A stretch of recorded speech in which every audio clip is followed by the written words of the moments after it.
am from beyond. Listen, and all you desire will be yours. Welcome to Spider-Dan and the Secret Balls. Prepare for Prattle.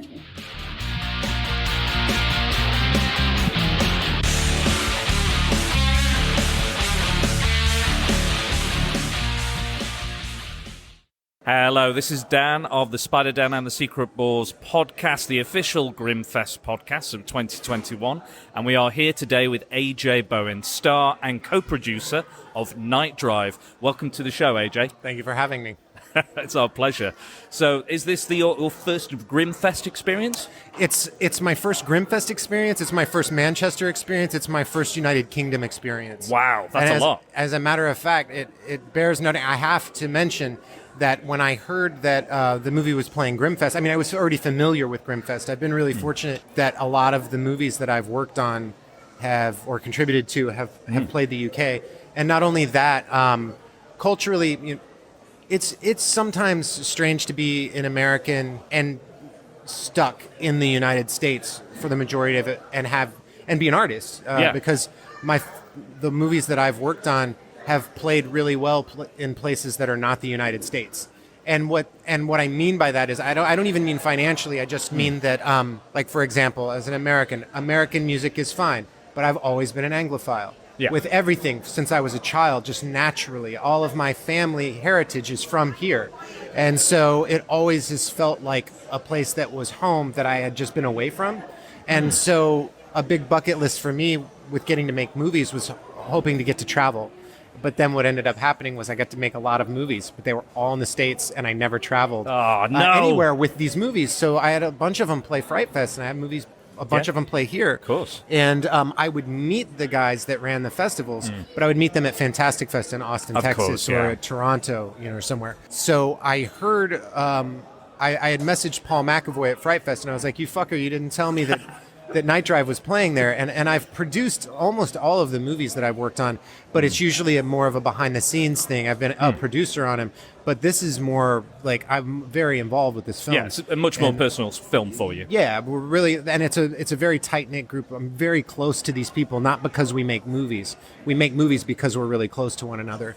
And so as soon as I complained to my collaborators. We were all pissed. We were like, why didn't anybody tell us that it was playing Fright Fest? Yeah. And it was more troublesome because we're in the middle of a pandemic, and so we're like, no one's gonna bring anybody to this. So I straight up went to the Grimmfest website, contact us. I clicked on it, info@Grimmfest, and I just emailed, and I was like, hey guys, I love your fest. You're playing my film. Long time listener, first time caller. If there's anything that I can do for you guys, please let me know. And that began a correspondence with Simeon and with Rachel, and of course, yeah. And eventually, we just talked back and forth. And I was like, no, I understand that you guys probably aren't having people out, but if you need me to do anything, any Zooms, just let me know. I'm happy to do it. I love the UK. Did they think maybe that this was like a joke or a scam or something? Did they think initially? I don't know, because they just got a random from with my email, and my email address has my name in it. And my production company. And so they probably were like, what the fuck is Normal Town Pictures? And I don't know, because I never have any sense. Like I said, I'm also a dad, and I've got a 7-year-old at home. So that's what I do. Yeah. And so I don't know. I'm completely detached from any sense of culture other than I'm showing my kids the Universal movies. And I globally, I don't do a ton of traveling because I stay at home, and if I'm not making movies, I'm doing the dad thing. And so I just expected them to not who AJ, they'd be like, some dickhead named AJ is emailing us, and I did qualify. I was like, I'm in a movie that's playing at your fest.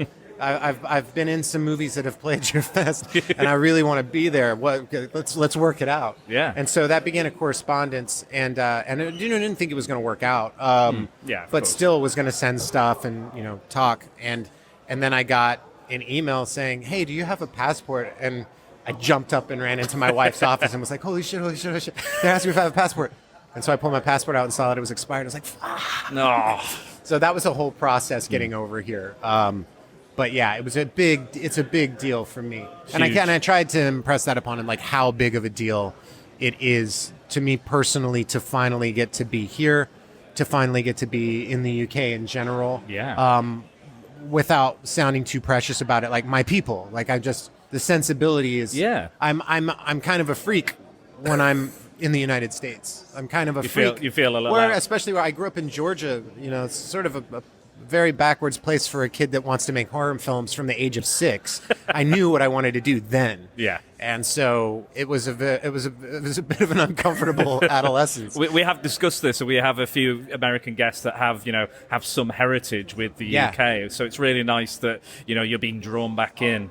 I know. And I was like, there's nothing here that's stressful to me. Like the people that are wasted. Like when we were walking back to the hotel last night after the screening, seeing all of the young love dying on the sidewalk. I was like, oh, I remember that. I FaceTimed my wife, and I was like, I saw the beginning of our relationship 25 times on this 10-minute walk. It was beautiful. Well, that's very in line with a lot of the Manchester kind of music that comes from this, Yeah. No, I know, and I was like, the music is my life from here, and so it was just. And then, of course, they started doing Ted Lasso, and I was like, you fuckers, what? I know they make this movie in the UK. I know they shoot this by Heathrow, and they're playing Man City. This isn't cool. I need to be on this. What the fuck's wrong with you? Yeah. So let's talk about Nightdrive specifically. You don't want to talk about Ted Lasso? I mean, we can if you like. No, it's fine. So do I. I actually was concerned that I was concerned to tell anyone here. I was like, is it too of an American thing for me to be like, I love Ted Lasso? Would you want to talk about Love Actually instead? We can talk about Love Actually. You hate Love Actually. There you go. I kind of agree with him. Apart from the Emma Thomas bit, that's the only bit. The bit where she cries, Alan Rickman doesn't get. Yeah, you're like, I like tears. That's my English favorite tears, but everything else is. It's English tears are so rare. So bitter. It's so a twisted. unicorn. But yes, Nightdrive. It's hard over here. But yes, Nightdrive. Tell us a little bit about that and your involvement. So the guys that I made this movie with, we met because of a mutual friend, Don Coscarelli. Phantasm, yeah. Yeah. And Brad, the guy one of the directors of Nightdrive, Brad produced John Dies at the End. And we were at South by. Actually, Don and I were staying together. Not romantically, but we were staying together for that film festival, and he was like, I want you to meet my producer on this movie. He's a great dude. And we met, and instantly, the reason I mention it is because we started discussing, like with horror people, when you find another one that's real, it's easy to find people, and I'm not trying to talk shit, but people that are in it to get to somewhere else. Yeah. They want to leave the horror genre behind. They're like, this is where I can work. Yeah, this is where I can work. And I don't. When I was younger, I used to rail against that. But I get it now. Yeah. I'm older. I get it. It's not for everybody. That wasn't my journey. And so there are specific things that that you're drawn into when other people start talking. That's how I started working with Ty West. We just started discussing Teen Wolf and Iron Eagle, and how seriously in love with these movies we were, how we thought they were high art. In some circles, definitely. Yeah. I love Teen Wolf. Yeah, and we were discussing specific shots, and that's how I ended up being in House of the Devil. And with Brad, we started discussing the opening of Halloween 4, and how I think that Halloween 4 is so wildly underrated. Absolutely, I agree. I think it's just a ridiculously solid movie. You're making a face right now. Halloween 4? We were talking. Dwight Little, man. I'm like, why didn't there should have been a repeat performer? Because yes, there's some stuff that was a little bit goofy, but compared to the series, at that point, it was. I just thought also the blown out opening of it, and knowing the geography of America as well as I do, they shot that in Utah, which is pretty much a desert, and they still made it look like that. It was just like that sort of blown out, desolate. Like you can see that this town didn't do well after what happened 10 years before. And I loved the aesthetics of that film. And I loved, I'm curious to see the new one because with the last one, they, while also sort of rejecting the various timelines, they clearly cherry picked. They have the masks from Halloween 3 in it. There's still the Shamrock mask. Yeah. That's and it was clear that they picked beats where it looked like they picked some Thorn stuff with Dr. Sartan, It was clear that they were that they were choosing some moments, some highlights from the franchise. So with the new one, I was like, oh, okay, Mob Justice, they're doing Halloween 4. Yeah. You know, because I loved that truck sequence when he gets in there and dispatches like 4 people. One of them happened to be driving. Nobody knows. Nobody realizes. No, and then they turn around and look at her like, oh no, and then they're gone. I love Halloween 4. And Brad and I were, I'm sorry, I get off topic easily. No, go. So Brad and I were discussing from a real place of art, because a lot of times people think that our genre, that people don't know how to make movies, or they don't have a curiosity about the technical filmmaking part. And I tell people all the time, I would just, if I didn't care about the cinema part, I would just be a stand-up comic, or I would do plays. Like I care desperately about the visual aesthetic of a film and the art direction, and I care about the photography and that it's cinematic. Like with Nightdrive, it was really important to us. There's not handheld photography in it. We wanted to have a classical, because these type of movies that live inside of cars most of the time, they're always guerrilla handheld back and forth, and that's out of necessity. But we wanted it to be more classical. We had to figure out, it took us a long time to make it, because we had to build from scratch rigs and learn about what would work for us, because I did the driving practically in the movie. So I'm driving down Sunset Boulevard in LA acting. We had to figure out how to do it in a way that we could sort of hide it, so that we could shoot guerrilla style without permits, while also having it still look cinematic. Yeah, of course. And so Brad and I, he said he was getting ready to make a movie, and there was a part that he would love for me to take a look at. And I said yes, and we discussed it, and we got Barbara on board. And that was a movie called Dead Night. And we had a wonderful time making it and working with people that share the same type of subgenre love that we had. And that came and went, and Megan, the writer of Nightdrive, was the editor of Dead Night, and she was on location with us in Lake Tahoe while we were making the movie. And so I already knew that she was a writer, and they told me that, what do you think about making a very micro, on our own terms kind of a movie? Because part of the reason that we stay in the indie world is that I'd rather make something than be waiting for money to hope to get to. I was raised a blue collar kid, Teamster family. My dad was a truck driver and he was a Marine before that. So it was like, well, what do we have? Let's go make it with what we have. Like, I'm prepared to shoot a movie on an iPhone if I have to, if I'm compelled to tell a story. It would be great to have money to do that, but it's not going to get in the way of getting the movie done. Yeah. And we all share that sensibility. And so Megan delivered the script, and the part was written for me. And I knew that because there were going to be like 5 of us telling the story total, that I knew that I was going to be a producer on it, and I have a lot of experience with the car stuff. Of course. And we wanted to make something that captured what we saw as the identity of Los Angeles, because there's so much sprawl, it's so spread out, and it's missing in a lot of movies. We wanted to show what we thought was like really Los Angeles, not like the rich people version of LA, not the Hollywood Hills, which is funny because that's where Brad lives. But not where I live. But Brad's got that Marvel Disney money from doing all the Mandalorian stuff. But we wanted to show that. So the idea was no bosses, no money, no problem. We're going to go figure out how to do this on our own. That's very much like Don Coscarelli, who's, he's the low-budget king, basically. He comes up with all these ideas of how to make just the film look as beautiful and as interesting as possible. Yeah. And again, I think Don's an icon. Oh, and I tell him that all the time, and he's like, no, people don't like the movies. And I'm like, no, Don, you're a genius, and everybody thinks that you're a genius. Have you seen Beastmaster? Exactly. I told him that I wanted, it's Survival Quest. Lance Henriksen. Yeah. Yeah, he's in it. So I'm telling Don all the time, I'm like, Don, if you ever want to remake one of your properties, I'm getting old. So I think that I can't play one of the kids, but I can definitely play the crazy old counselor. Let's do Survival Quest, please. I'm getting into Lance Henriksen age. Like, let's do it. And he's just nobody likes that movie. And I'm like, I do. I don't care. Doesn't matter. I love it. Yeah. I love that movie. It's fucking awesome. Exactly. It's all today is all about sequels and remakes and reboots. So it's it's prime time for that. I'm like, let's do it. That or I'll do Mark. I'll do a lot of P90X, and I'm ready to do Mark Singer. I can still pull off Mark Singer from Beastmaster. Let's do it. I can for sure do that. I know I can. Do it. Give me a loincloth. I'm there. Yeah. Hey, you could still make it, but you could give a credit to Don. But it could be an original tale, maybe something like that. No, I've got to have Don direct. No, it has to be Survival Quest. I want Don to have to spend a lot of time with me standing around in a loincloth. Otherwise, it's not worth it. Well, before we go, I'll just let Dennis ask one question because I'm sure he's so excited. No, he's happy. I like being in the background. Yeah, I like being in the background, He's the too. behind the scenes man. He's the schmoozer. I'm the tech guy. What's your favourite horror movie? Oh, what a dick question. Such a terrible question to ask me.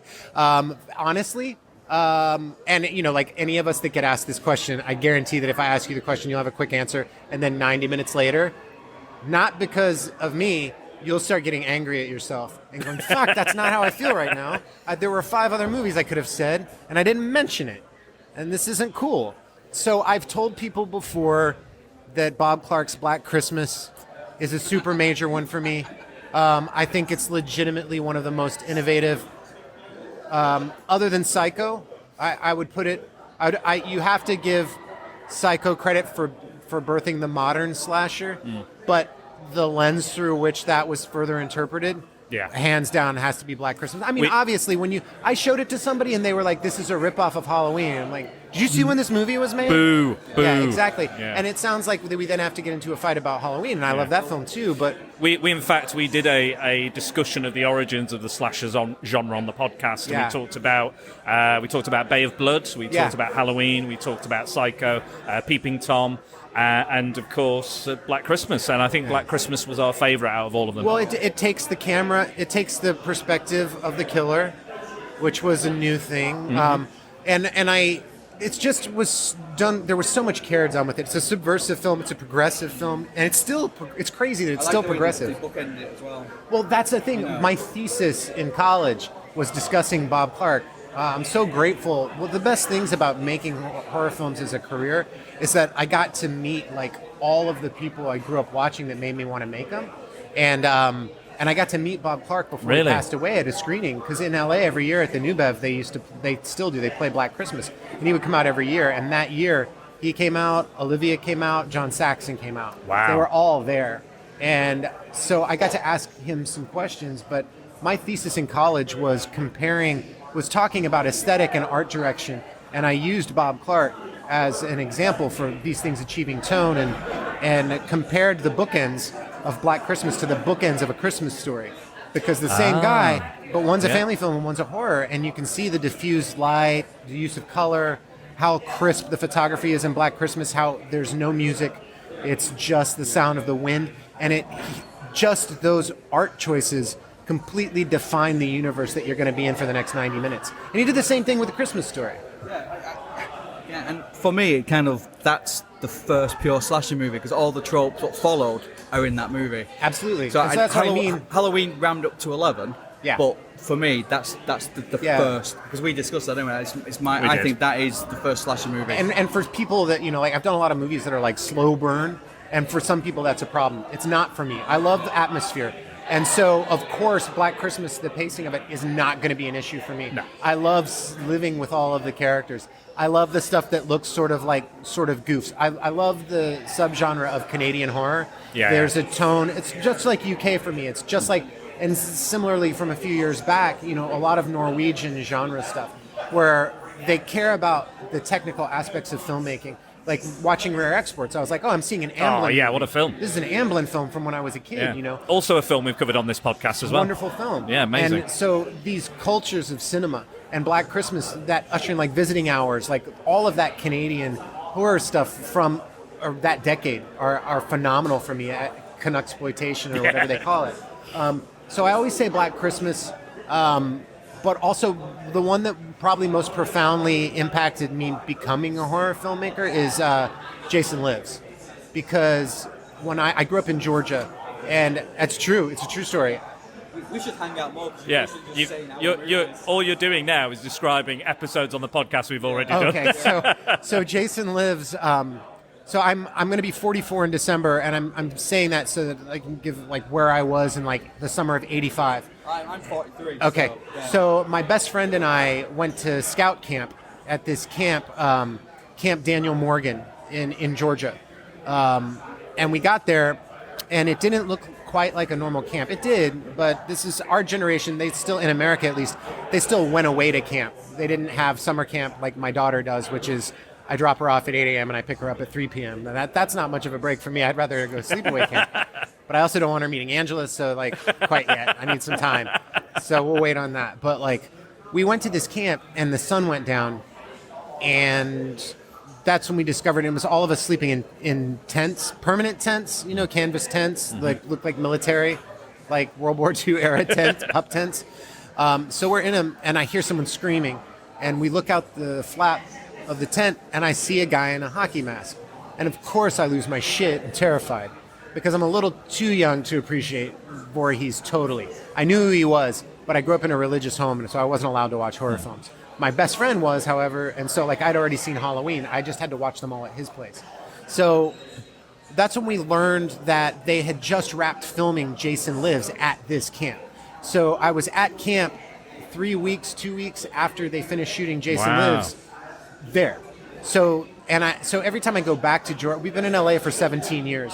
So every time I go back to Georgia to see family, I take a day and I go to that camp and I walk around, because it still looks like Lake Forest Green.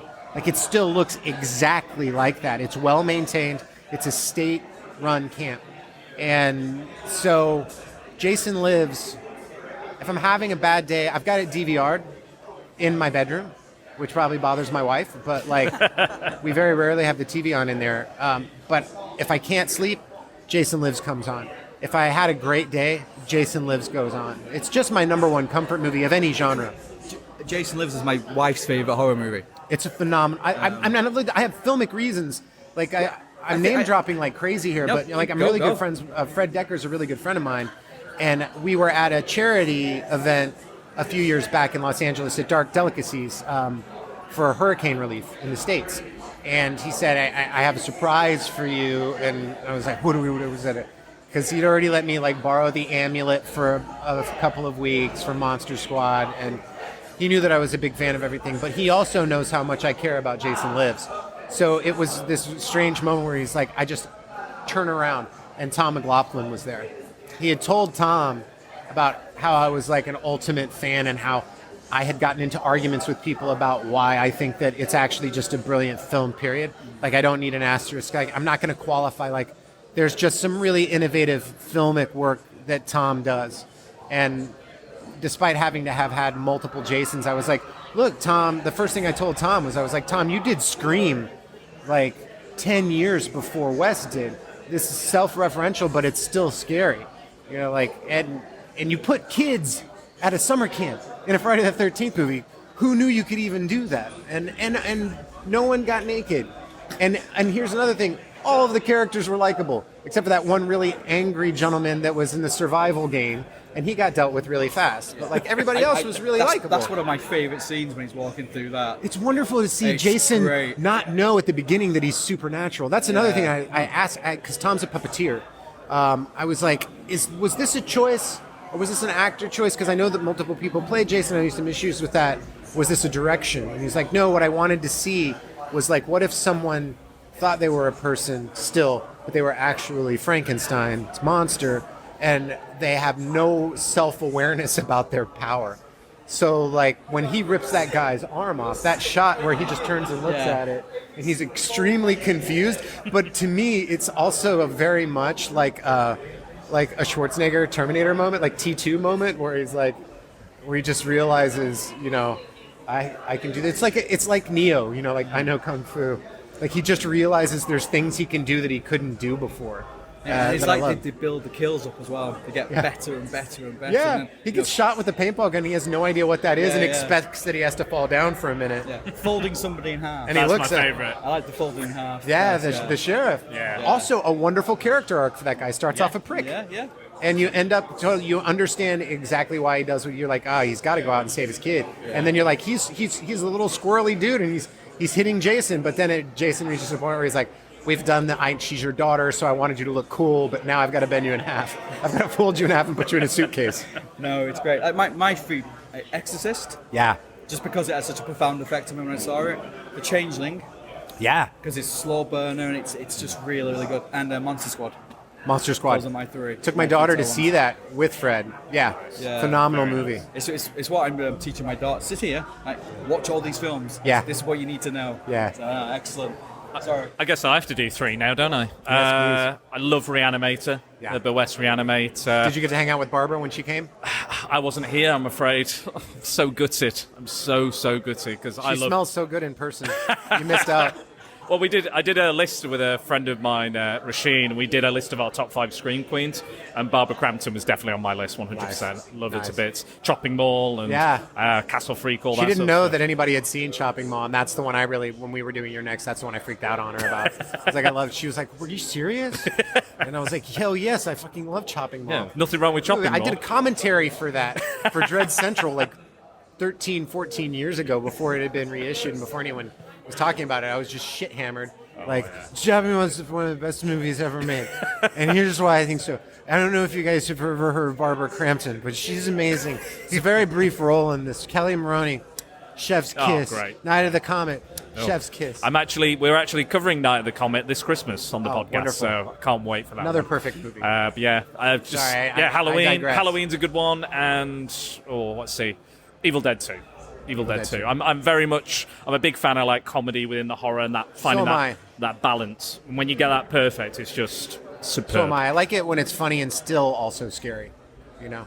Oh, absolutely. I think, and again, if it's like a 70%, 30%, it's not going to work. No. It's not really going to work. It's either be too funny or it's too scary. Yeah. Yeah, and then some of the deaths are really unpleasant. You know, like they did. Part of the reason that I knew that Wingard was going to be big was that he somehow made us care that Joe Swanberg, of all people, was being murdered. Made me feel bad about it. And I love watching Joe get killed in movies. And I was like, oh, that's just so terrible. That's just the way that they shot that was great. Well, this has been great chatting. We've not talked much about Nightdrive, but It's a movie. You can watch it.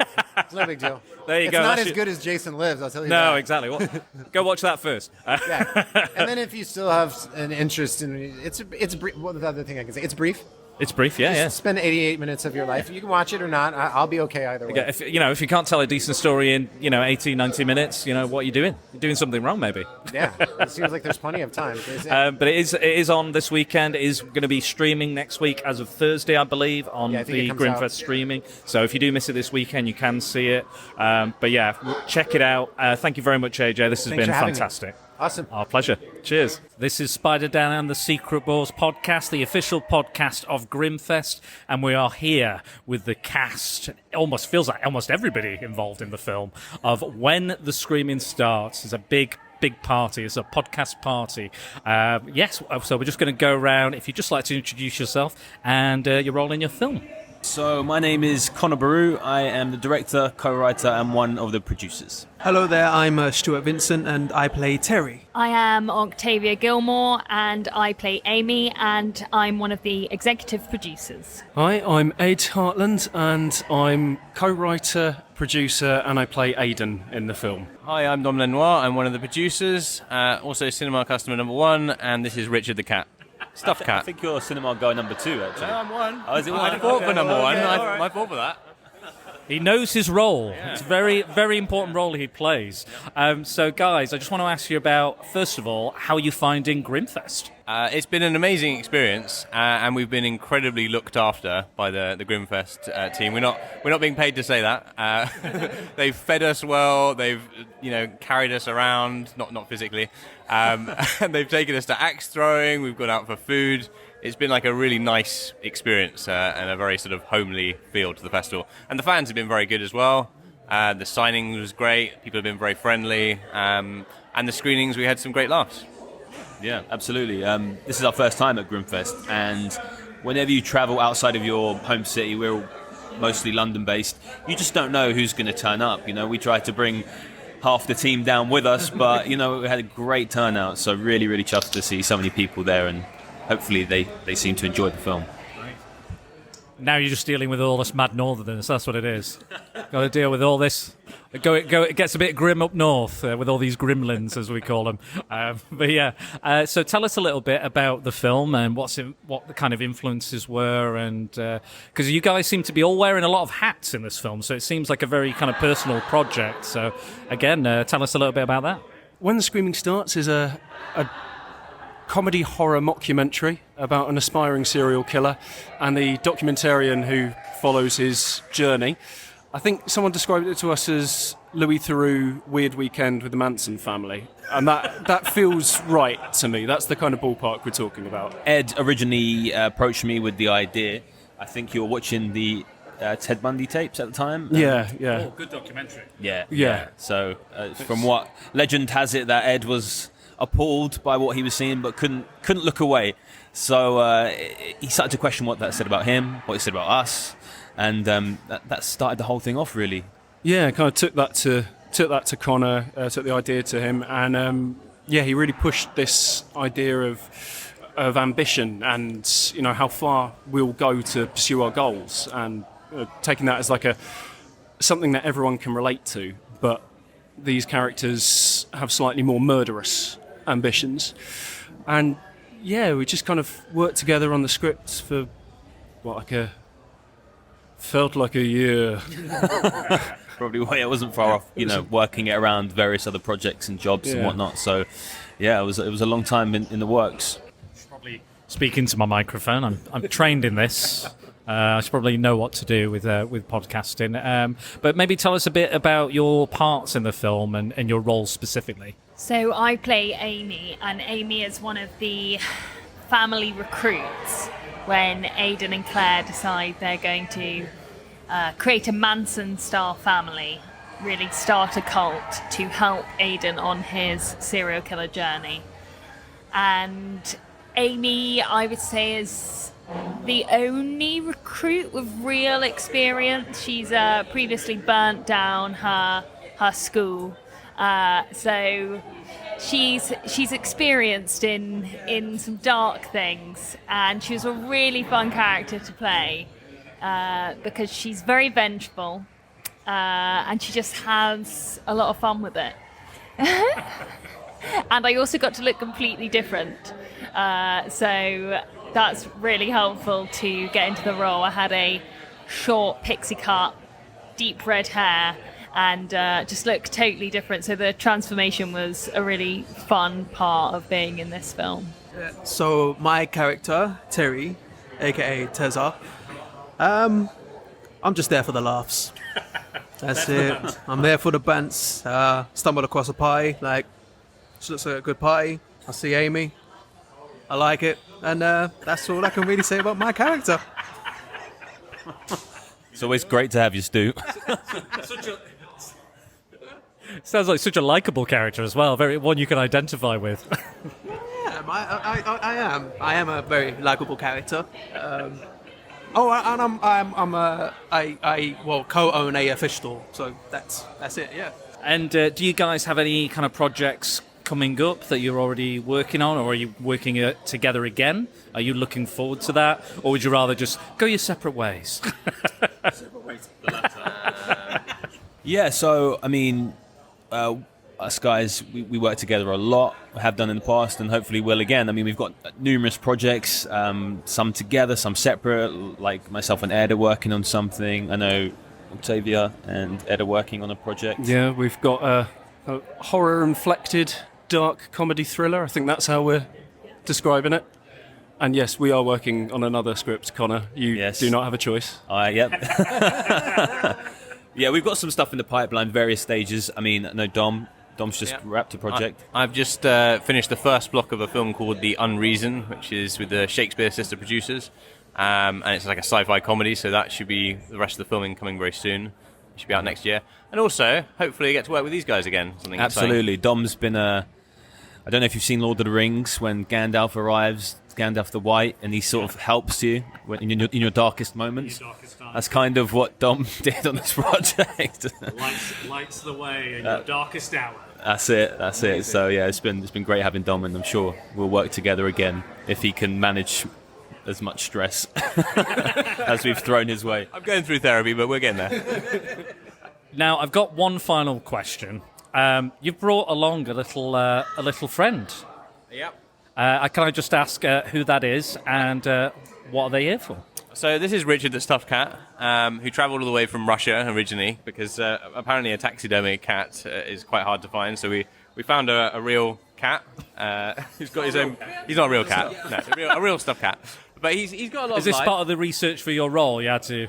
Yeah, I mean, Richard's not in the film for a dramatic amount of time, but I think he's made a very big impression with the fans, and he's done well on the press circuit. So here he is. Your mascot. Yeah, exactly. Amazing. He has been signing a lot of posters. Yes. We have been totally upstaged by this cat.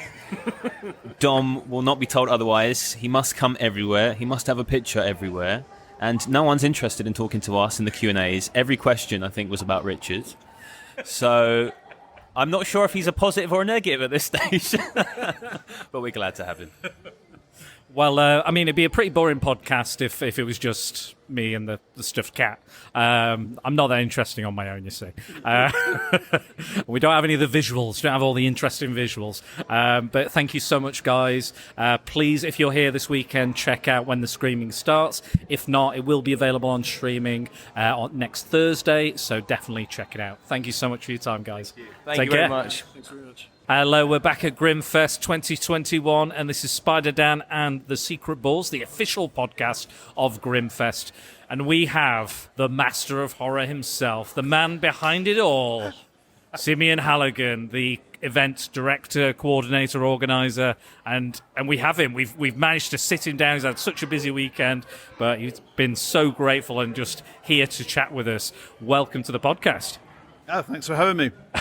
We are just having so much fun here, and we just want to thank you for the opportunity to have us as, choosing our podcast out of so many you could have had for us to just be here. It's been amazing. No worries. Have you enjoyed it so far? Yeah, we had a great time. Oh, we've got a great team. I rely on, I have such a wonderful team, and that's kind of how it works. Because they're also, a lot of the people that work with us have been with us for many years, so they know, they know how it runs, and they're experienced in the whole thing. So yeah, I'm very, very lucky to have that team because they basically look after it for me. Yeah, very much so. Because our first experience here, I've been to a few Grimmfest before, but you come in as a bit of an outsider, and within hours we're part of the family, and that says a lot about the sort of people you have here. And I think we've discussed it before. You live and die based on the people you've got showing guests around, showing the patrons around and stuff, and good team, very good. So you've got a good. I think one of the things that we really value is that everybody has a great time and a great experience. Whether it be the fans and the film fans and horror and genre fans, or whether it's the filmmakers, even the guys here having the stalls, it's all about trying to make sure that everyone has a great time and interacts with each other. And so we always try to bring people together. Now, I know at some other festivals we feel like a little bit like the filmmakers maybe have kept separated a bit from the fans. And from my experience being a filmmaker as well as running a film festival, I know how important it is to create interaction between the filmmakers and the people coming to see the movies, because both sides want that experience of that connection. Fans want to communicate with the filmmakers and find out about how they made the film, and and obviously, if we've got some, actors like we've got AJ Bowen here this year, who's done a lot of horror genre movies. And we had him, and he just talked for half an hour. It was brilliant, really He's good. such a lovely guy, Yeah, and we're so pleased to have him here this year. And you know what? He came to us and said, "I'd love to come," which is awesome. He said, "Nightdrive's playing, it's my movie's playing. I'd love to come." And we're like, "Yeah, you kidding me?" He said that he went on the contact us page and just kind of emailed you, and I was like, Yeah, he did. Yeah, like info at Grimmfest. So it's like he just sent a general saying, "I'd like to come," and we're like, "Yes, please." I was like, Grimmfest must have thought this is like a scam or so, like a Tinder or something. Just this random email coming out of nowhere. I was just talking up there, and I've been to a certain festival in Londinium where I've stood in a queue and no one's spoken to anyone, and it feels soulless. We're here, everyone's smiling, everyone's having a laugh. We're all kind of. It might be a northern thing, I don't know, but we're all kind of chilled, aren't we, and stuff. And there's no. I'm not a northerner. No, but I believe you're an adopted one. I'm an adopted Mancunian. You're official. All you need to now, we'll present you with a whippet later and a flat cap, and you're there. Absolutely. So, but no, it's. I love the first time I came. I got dragged in by your partner, almost in a headlock, But since then, I've been to watch Nightbreed. I've been, we go to the screenings and stuff. So I'm very much supportive of getting things like this in Manchester and showing that we are, not just Coronation Street. We've got a lot of diversity. We've got a lot of good stuff to show. And if we can promote that in any way, do anything to say that this is, let's be honest, a fucking good place to come and watch movies, we'll do it. It's like, just as we were walking over, a woman was coming out the cinema, was saying, "What is all this? What's going on?" She said, "I love horror films. What's this about?" And it's like, "I've never heard of it." I said, "It's Grimmfest." Here's a program. Maybe she'll come next year. You never know. So it's just, sometimes it's about spreading the word, and it takes some time. We're always amazed by it because we think, "Oh, people must know about this if they're into their horror stuff." But a lot of people just don't always know. They're not aware. I mean, we're not broadcasting it from the highest building, and we don't have the marketing power of other big structures to make sure that everybody is aware of it. And of course, the other thing that we're really keen to do is, and I think it's hard because a lot of people go, "Oh, I don't really do horror," and we're always trying to kind of explain that it's like it's a really broad church, and actually we're not just a horror film festival. We screen all sorts of movies. We're all about, we're a festival of fantastic films, so it's not just horror. And a lot of the stuff we screen is on the fringes of horror, or it might be sci-fi, or it might be conceptually something that's kind of dark or has a kind of thriller element. For instance, the Beta Test that was our opening night film, that's not a horror film. Quite a lot of the film, I mean, it's a kind of black comedy thriller that some of the guys that were like, "No, I'm not sure I want to see this because it's not kind of my thing. It's not." They thought it wasn't a horror movie. They went to see it and they were pleasantly surprised and really enjoyed it because it's a great movie. So we're just about screening exciting, great films. I grew up watching so many movies and obviously ended up making movies as well because it's my absolute passion. But I was always drawn to cinema that took you somewhere else.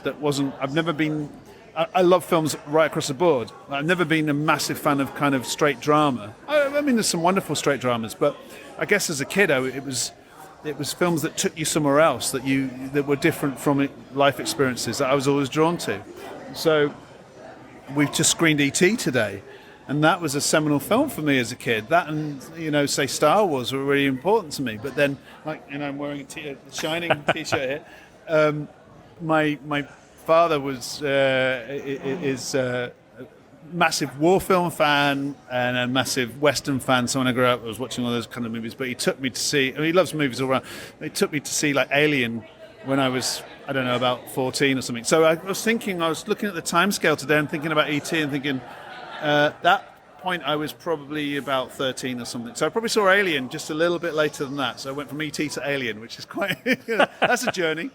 I mean, as a child, I was quite I would consider E.T. a bit of a horror film. There's some really horrifying elements to that, the government stuff, and like when E.T.'s dying, and it is kind of so it does fit within this. I think we've discussed it a lot this weekend. The absolute variety that horror has as a genre in itself. There's so many subgenres within that, and I think you've managed to cherry pick all of these different things, like you said, thriller, international, giallo type things, gory, sick, depraved things, and supernatural stuff.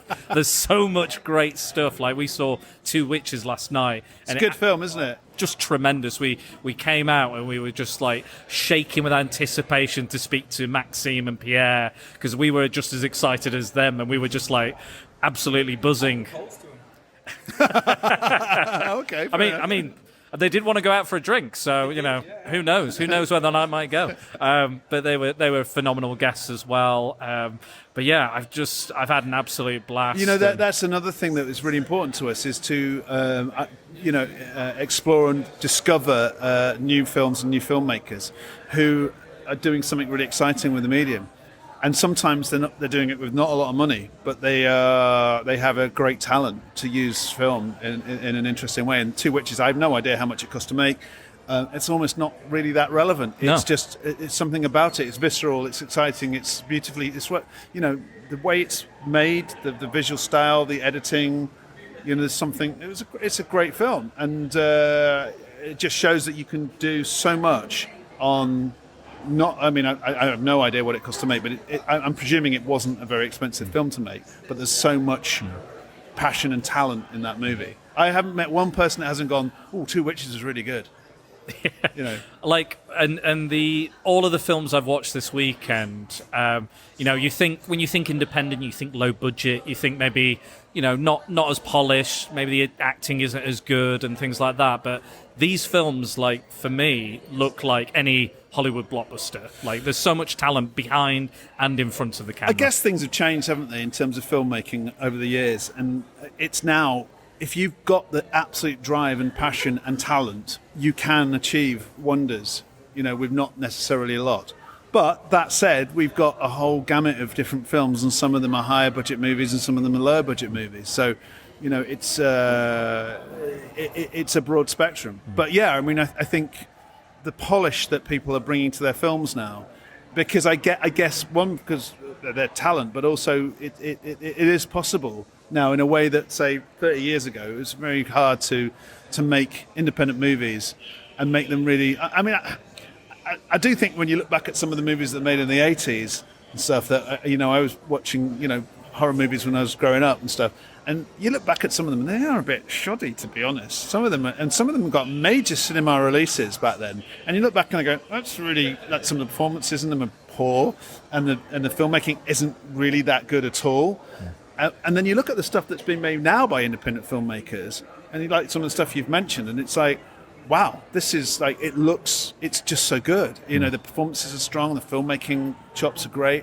So, yeah, I guess there's a democratization, if that's the word, in a way, in terms of technology has enabled filmmakers to achieve more if they've got something to say. But at the same time, it's also, I think, a double-edged sword. It's kind of complex because I think distribution is harder now than it ever was. So I was saying, you could see films that weren't great in the 80s that would have mass theatre cinema distribution. It's actually really hard to get cinema distribution now for lower budget movies. It's really, really hard, which is probably why festivals like Grimmfest are becoming more and more important, because it gives exposure to more independent films. It allows them to get that big screen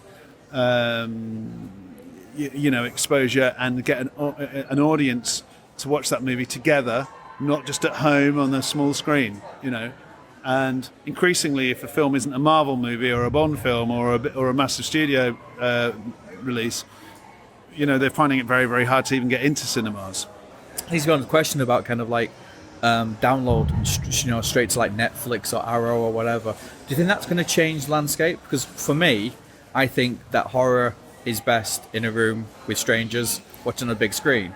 I watch for horror on my phone. I watch it wherever I can, but I always enjoy it with other people because you all have the same sort of experience. Like in Two Witches, we looked down the line. Everyone's like that at one point because we're all kind of taken. And I just wonder whether you think, whether the straight to streaming service will have any effect on these sort of festivals. Do you think it's like petrol with a horse? People have horses to do the leisure on, what cars are, to do work on. Do you think people will still want to come to these sort of festivals? I think the pandemic has had a massive impact. It's meant that people obviously at times couldn't even leave their homes. So it meant that the online streaming platforms have grown hugely and they're in a great place now.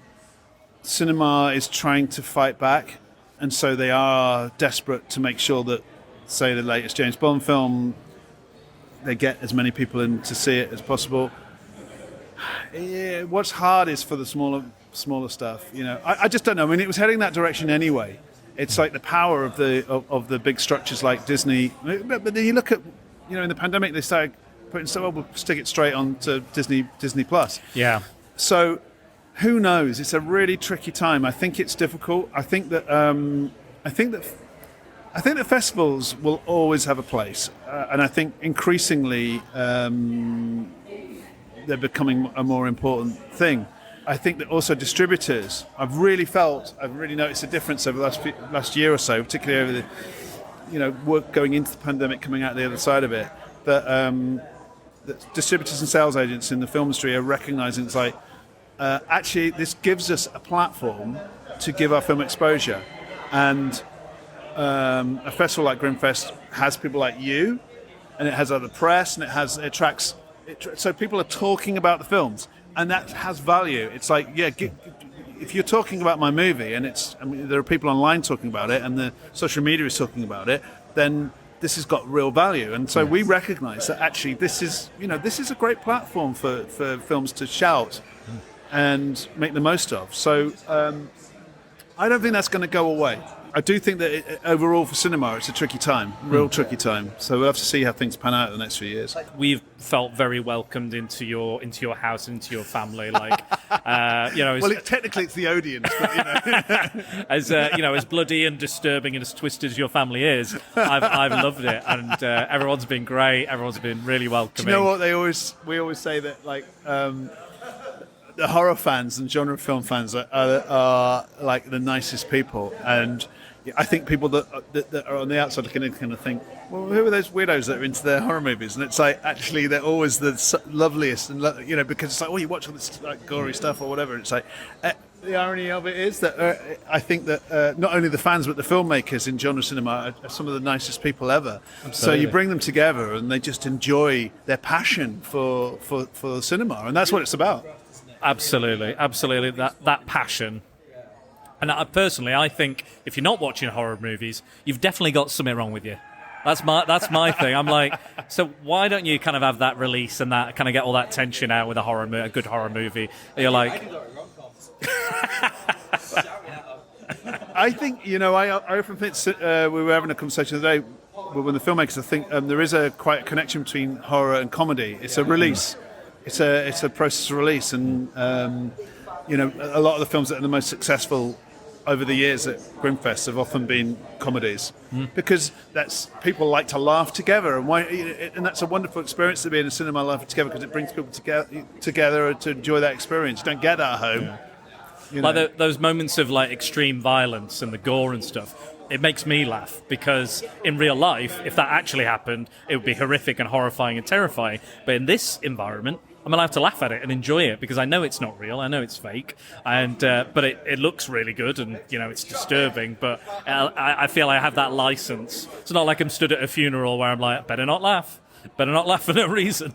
But it gives you that license to let loose and enjoy yourself, and release that tension you may have felt throughout the day, throughout the week, throughout the month, throughout your year. Like you said, it's been a difficult couple of years almost now, with COVID and petrol crises and all this other stuff going on, which is, it's tough. But I think you guys have done an exemplary job of navigating this, all these, you've got traffic problems, Manchester marathons, you've got all this, and you've just managed to absolutely smash it, knock it out of the park. Well, thank you. Hopefully we'll be back, but we are quite honest with our critiques of things, and I'll be honest, if it was shit, I'll tell you it was shit. Just because I think that's the best way of being with people. But I can honestly say, I think you got the formula right. I think you've got the right mix of movies. I think you've, not loads of guests, but enough a sprinkle to, satisfy those curiosities. I think that, like I said, the team you've got together is brilliant. You're a very nice man. You don't know me that well. Okay. What I know about you, you're a very nice man. What happens? Surface level. Yeah. What happens behind closed doors is not my concern. Have you seen any of the films I've made? I've seen one of them. Oh, okay. So you probably know that I'm not that nice. Yeah. Or have I seen two of them? Did you do the thingy Dead World thing? I can't remember. I did White Settlers. No. I was in that one. And that's two. And Habit, which is set in Manchester. Yes. Okay. Anyway, it's about cannibals. So there you go. Yeah. It's not that nice. You just said horror film people are nice people. Yeah, they are nice people. I'm only joking. Yeah. He doesn't eat people. No, but I do honestly think I go to lots of festivals. I go to lots of cons. I go to lots of things. You organise them yourself as well. Yeah. So you know and the effort and the time and the energy it takes. You really need to have those kind of nice people around you. Builder. That's vital. Same with the filmmaking process. It's really important to people. For my partner Rachel, as a producer and also runs the festival with me. It's vital that you have people around you that you get on with and you can work with and you like to be with, because otherwise life isn't worth living, is it? Yeah, What's the point of exactly. So everybody that's here, certainly in terms of our team, enjoy it. That's why they're here. Yeah. I mean, we've got so many volunteers that have been coming for years. We couldn't afford to run it by paying everybody. It's not big enough for that. It's not of the scale. So we have to bring people in to help us run it. But they love it because they enjoy their time here. You know, it's a camp. They enjoy spending time with the other people here. They enjoy the movies. If they get to see, just volunteers dip in and out when they can to see stuff and enjoy the whole. It is like a big family. I have to say, it is like a big family, which is a really nice feeling. And it is that. My first ever event I put on, I even brought my mother-in-law in because I needed someone to do something. I love my mother-in-law, but she has no idea about horror, comics, or anything at all. She was just there going, what's that? What's this? What's the other? But she's still invested in it. And then the year after, she wants to come back and help. Yeah. And, you say everyone who's here wants to be here, Yeah. or else they wouldn't be here. Yeah. But that comes across. Like saying, the other events I've been to, kind of that way on, should we say, Is it that way on? Anyway, I don't know. It's what way? London. Anyway, okay. They do come across a bit soulless. I can't really comment on that. No, I would. I'm commenting on it. You're not. No naming names, no shaming. I'm not doing it. I just think this it's got a soul. It might be sick and twisted, black and dark, a bit like my heart, but just barely beating. I can confirm that. But I think you do a stellar job, and long may it continue. Thank you. Yeah. Well, listen, thank you for chatting with me, and I hope you enjoy the rest of Grimmfest. Absolutely, and we've been talking to a lot of the gremlins, as you like to call them, which is great. I love that. I love that little. We've got our Prattalion on the podcast, so I love that you've got a little nickname as well. Fantastic. And the podcast basically is not unlike your kind of mission, your ethos. We celebrate underrated, underappreciated, obscure, unknown, or films, and we give them a spotlight. I think that's what you do so excellently. And I just wanted to thank you for your time. I know you're very busy this weekend, and this has been an excellent chat. So thank you very much. No worries. Thanks a lot. Cheers, guys. Hello, we are back. Spider Dan and the Secret Boars podcast, the official podcast of Grimmfest 2021, and we are here with an artiste extraordinaire. Oh, I'm gonna play it down. Play it down. So we are here with a man who does the official artwork for Grimmfest, and for a very long time, I believe. First started in 2014. Still going strong, and they haven't kicked me out of it yet, so I'm really pleased, really pleased. Touch wood. Touch wood. When you come to do every year, and every piece of artwork obviously has to be unique to that year, do you look at the programming, or do you have any idea what you're going to design or come up with? Typically, I'm asked to start working on the poster before the program is even in stone yet, and so you don't know what films are going to be screened. They don't know what guests are going to be turning up or anything like that. So we just have like a vague idea of what we want to have. Thankfully, we have the Grimmfest Grim Reaper to fall back on. So normally it's a case of kind of like, well, how prominent can they be this time? For example, like the year before, because last year was a null year. The year before, we had like the Soskers who were going to be there, so they were a prominent part of the poster. The year before we had Barbara Crampton here, so that was front and center. But this time round, we weren't able to kind of like, there wasn't any guests that we could clearly put on the front so that everyone knows, oh, well, they're going, So this time round, Grim Reaper, front and center, in front of the cinema screen. And so, I was told I can populate some of the seats, but generally that was the vibe. Grimmfest is back in the cinema, and that was the theme of what they wanted in the poster, and I'm happy with how it came out. Well, I think that's very kind of prototypical of what the fest is all about as well. It kind of gives you an idea that the horror character and the cinema, they're so closely related, and so uniquely tells you something about the festival without just the image paints 1,000 words, doesn't it? And I think every poster, there's a whole cabinet outside with every single poster you've done. It looks every time I turn it looks like I've died, and that's how they're going to remember me. So it's my shrine. It's like, oh, this is what I've achieved in life. The Grim Reaper will come for us all eventually. But I loved it. I was looking at it the other day. I was on the phone to my doctor. And I was like, yeah, and I was just like looking at all the Grim Reaper stuff, and then I kind of got a thought. I was like, Oh, I hope it's not too serious. I'm feeling a bit wrong. But I was really just such eye-grabbing designs. Like, what does inspire you specifically to like every year? Obviously, it's a slightly different version of the Grim Reaper and a slight different take on that. So what makes you go in those different directions each time?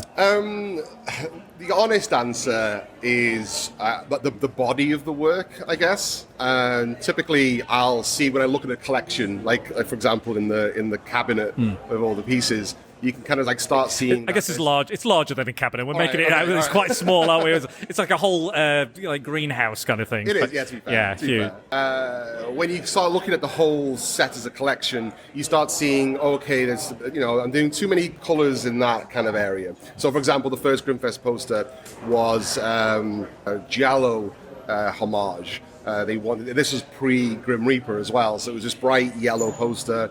And then the following year, that was when Grimmfest first said, right, we want a Grim Reaper, that's our mascot. So that one, very muted kind of colours. And then the following year, what was it the following year? The following year it was kind of like blues and pinks. So I don't want the same colours each time, because if I'm presenting them all in a collection, it kind of like starts getting a bit monotonous. I like to kind of like throw in a kind of a surprise colour in the following one. Yeah. And so every time it kind of keeps it fresh. Once I've picked the colour palette, it's just a case of, what's the theme, what's the angle this year? And like I said, if it's a guest or if there's something in the zeitgeist, zombies are popular, let's stick a zombie in one of the, quite close up in one of the seats. It all completely depends on what the client wants, effectively, which is Grimmfest. What's in the audience's milieu, if you will. Yeah. So Dennis here, as you may or may not be aware, organises Oldham Comic Con. Okay. So he's spoken to a lot of artists over the years, big names, big writers and stuff.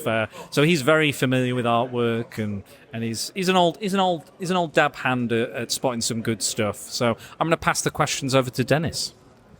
Oh, hang on. These are professional questions now. I wasn't told. I wasn't told there was going to be professional questions. So, apart from the Grimmfest, what else do you work on? Well, I have my own studio called Uncle Frank Productions, and I work specifically in the horror genre, working on Blu-ray covers. I've done stuff for Arrow, Raven Banner in Canada, and quite a few German media book releases as well. As well as posters for Grimmfest, the Liverpool Horror Club, the Unnamed Footage Festival in San Francisco. So, I'm living off horror artwork at the moment. Yeah. So do you live locally? No, not anymore. I've been snapped up by Germany. Used to live in Manchester and in Liverpool. And that's where I used to start going to Grimmfest as a fan. I was amongst the people in the seats watching the films. And then because I started becoming friendly with the guys who run the events, Sim and Rachel, they caught wind that I was able to do artwork, and then they pulled me into it. And effectively, they were my first clients when I first started working for myself properly. But then I moved to Germany. But, I love Grimmfest. Literally, this is the first visit back in the UK in 2 years because of the pandemic, and it was like, gotta go to Grimmfest. This is going to sound a really, really stupid question. And it's in Europe. Yeah. No. Do you have a brother? Do I have a brother? Yeah. Because you look like somebody I know. Okay. I do have a brother, but I feel uncomfortable answering that. Okay. So I don't know where this is going. Let's say yes. Okay, preliminarily, okay. I'll say yes. Does he do art as well? He does. He does do art, yeah? Does he owe you money? No. Is he younger than you? There's a 50-50 answer to that, really, isn't there? It's like guess who, isn't it? Let's say yes. You can just call him to do the interview. Is that what you really wanted? No. What's your surname? Sheedy. No, it's not him. Oh, well, that's so close. Yeah. Could have just started with that. Literally, the first question of the interview could have been, "What's your name?" and we wouldn't have had to go down this route. Obviously, with Spider-Man and the Secret Balls, we're always bringing you top quality content, which is just what that was. I do look like my brother. What's his name? No. Right. Again, we're still on this rabbit hole of potentially being related to people that are not potentially related to anybody.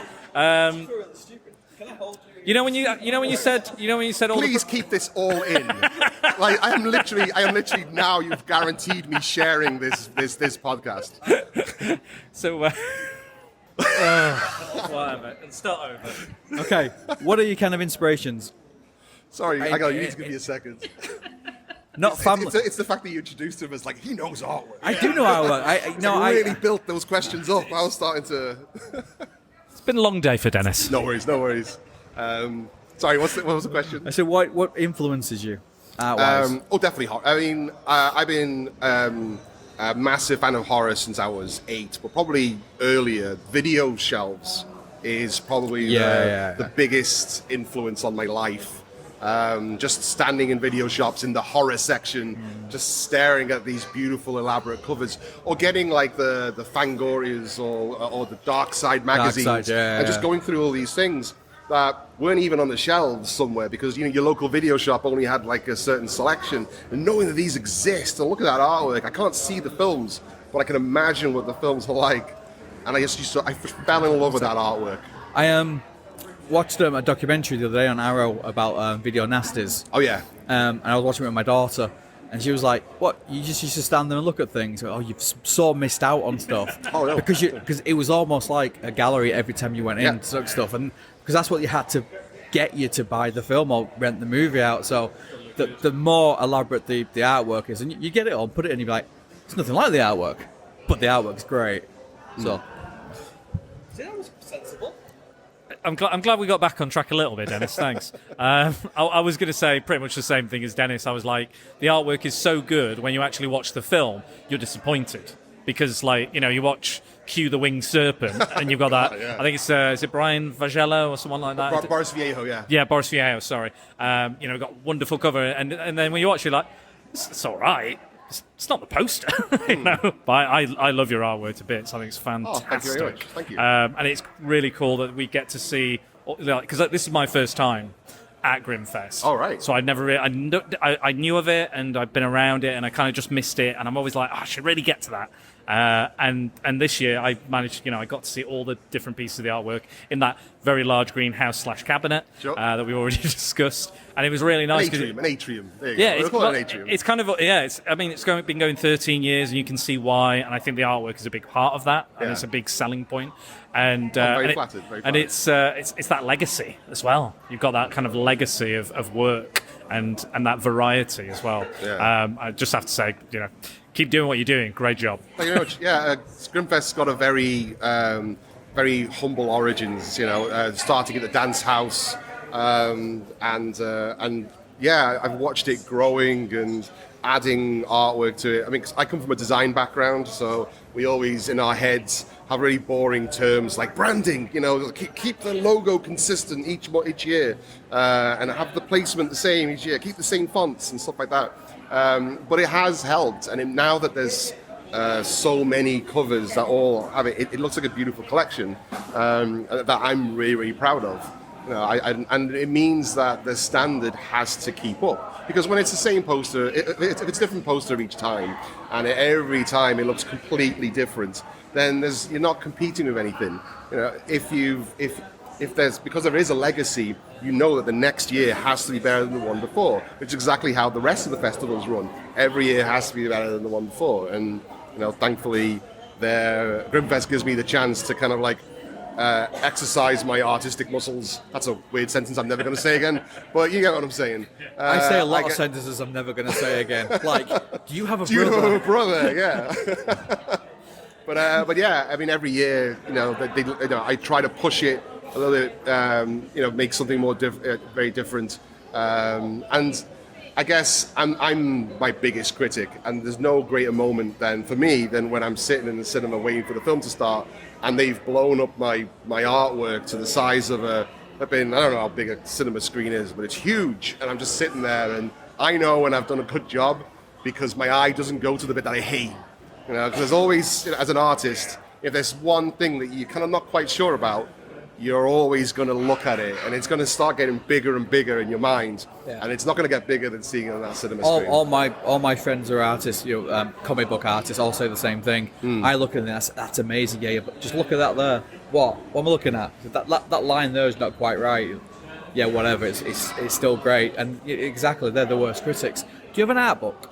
Do you have anything? I do not. I was actually planning on releasing one 2 years ago. Yeah.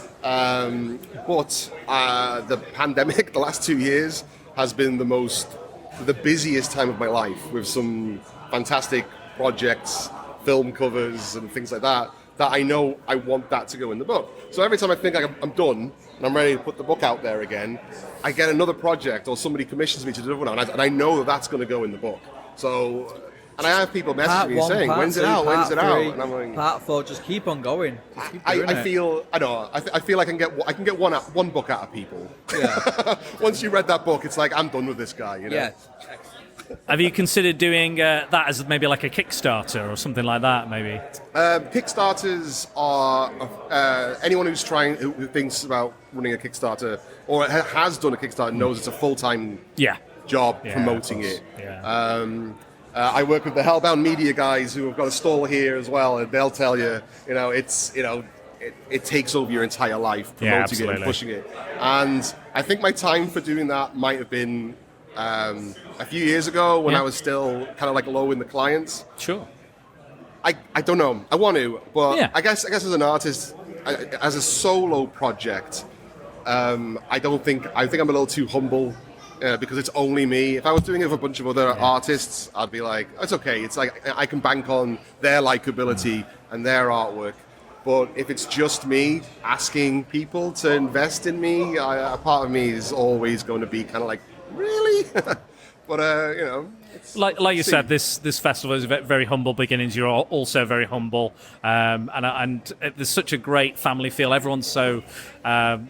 Such a nice kind of community that everyone's like, they love horror so much, and everyone's happy to be here, happy to see the films, happy to promote the films, and just it's the pure love of horror, I think, in this that everyone comes to and gravitates towards this atmosphere and this this vibe, which is amazing. And again, for my first experience, there's nothing quite like it. And but Dennis wants to ask about maybe some films that you quite like. That's his favourite question. So, all right. First of all, just ask Hellbound to publish it for you, your book, because he's been sat there for 3 hours and done nothing. He could have done it by that time. What's that? Yeah, he could have got your Kickstarter up and running by then. They can. They've managed to succeed in every crowdfunder. Yeah, I know them. They come to my events and stuff. So yeah. Anyway, so you're watching horror films since you were 8. So what are you, like 25 now? Okay. I can't do something after the brother question. I'm 40 this year. Yeah. First horror film I ever watched was, even in part, was Hellraiser. I was 8 years old. I was home alone with my dad, and he had the film on in the front room on pause. And he called me in. He goes, "Ilan, come look at this." And I was like, "What is it?" I said, "Just come look at this." And I came into the front room, and I was 8 years old at the time, so the TV looked huge to me, and I was sitting on my knees, and I was looking at it. What is it? And he had the Frank with the puzzle box scene right at the beginning on. And he was like, just watch. And he pressed play, and I was like, "What's going on?" It's like, I was doing something. It's like, just shh, watch this.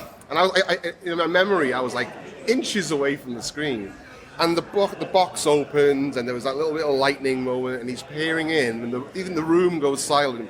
And then those hooks fly out and embed in his skin, and Frank's like, "Ugh!" And I'm like, "Ah!" and I remember screaming. And my dad, immediately regretting it, he's like, "Oh, what did you do?" And long story short, he was like, "Just don't tell your mother, don't tell your mother. Here, let's go get ice cream." And I was like, "Oh, okay, I got ice cream." And it was that kind of like weird, kind of like, and it instilled that kind of like moment of fear with a bit of reward at the end, because I felt kind of cool at that point, because I'm getting ice cream. Excellent. And then the next day I went into school, I was like, "I watched Hellraiser yesterday." It's like, what? But I only watched like a minute. I had a similar thing with my brother with Evil Dead 2. Okay. The first time, the eyes change and pops up and stuff. So I was just sat there, and all of a sudden that happened. You're like, I don't want to watch it anymore. But yeah, just stay with you. It's great. Totally. I'm afraid what you're both describing is child abuse. It is. It is.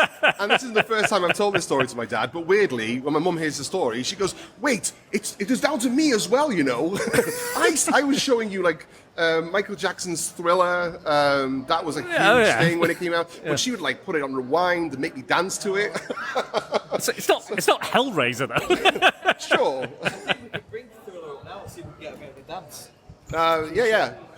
Look at me go. I mean, yeah. Oh, what excellent dance moves you've got. Oh, brilliant. This is an audio presentation, Dennis. So there seems to be a lovely lady sat near you, next to you. Yes. Does she like horror? Charlotte is, as far as I'm concerned, the queen of horror. We've known each other for absolutely years. We've met working in a music store when music stores were a big thing. MVC Chester. No one's around to kind of cheer for that one. But we met under a love of horror. She knew that I had a Hellraiser thermo flask in the fridge in the office, which you were like intrigued who that is. And I remember so sexy and cool. And I remember, of course, nothing quite describes you like a Hellraiser thermo flask. And one day you said to me, Ilan, what are you doing? Do you want to go see Land of the Dead in the cinema? And I was like, yeah. And we went to the cinema and watched that. And then, we just started talking about horror stuff. And then you started writing for Horror Talk, which was Horror DNA at the time. No. Well, the other way around, sorry. Horror DNA, which was Horror Talk at the time. And you recommended me to write for them as well as a reviewer. And then he started working for Grimmfest, and I don't know, we've always kind of like worked parallel in horror, you know? Fabulous. And, your artwork's amazing, mate. Thank you very much. Keep it up, and if you want to do a book, let me know, because I could help with that. Oh, sure, yeah. So I wanted to ask you about the design of the Grim Reaper. I believe there's a story behind that. When Sim and Rachel in 2015 first asked me to create a Grim Reaper for the festival, when you do a lot of horror projects, Grim Reapers tend to start looking the same. You see a lot of them online. You type in Grim Reaper, they're literally all the same. So I, as a brand and as almost like a in theory, trademarkable thing, I wanted to make sure that when people saw the Grimmfest Grim Reaper, that they recognized it. So immediately I was like, okay, what if one eye is kind of like a bit gunky, a bit like One-Eyed Willy from Goonies style? Yeah. So he's got one eye, and to highlight the other one, there's like a ball of light in the other one. His teeth are fangs rather than, all of them are sharp, but also he has an elongated jaw based on Bruce Campbell. So I was like, right, so I know when it's when it's my Grim Reaper, the Grimmfest Grim Reaper, because it has those. As the poster started coming along, I decided in my head that I didn't want just a normal Grim Reaper. And in 2016, I started introducing tentacles as a recurring theme in the posters. And it always just looks like tentacles are there for no reason. But in my mind, the Grim Reaper is actually basically a skull, a rib cage, and arms.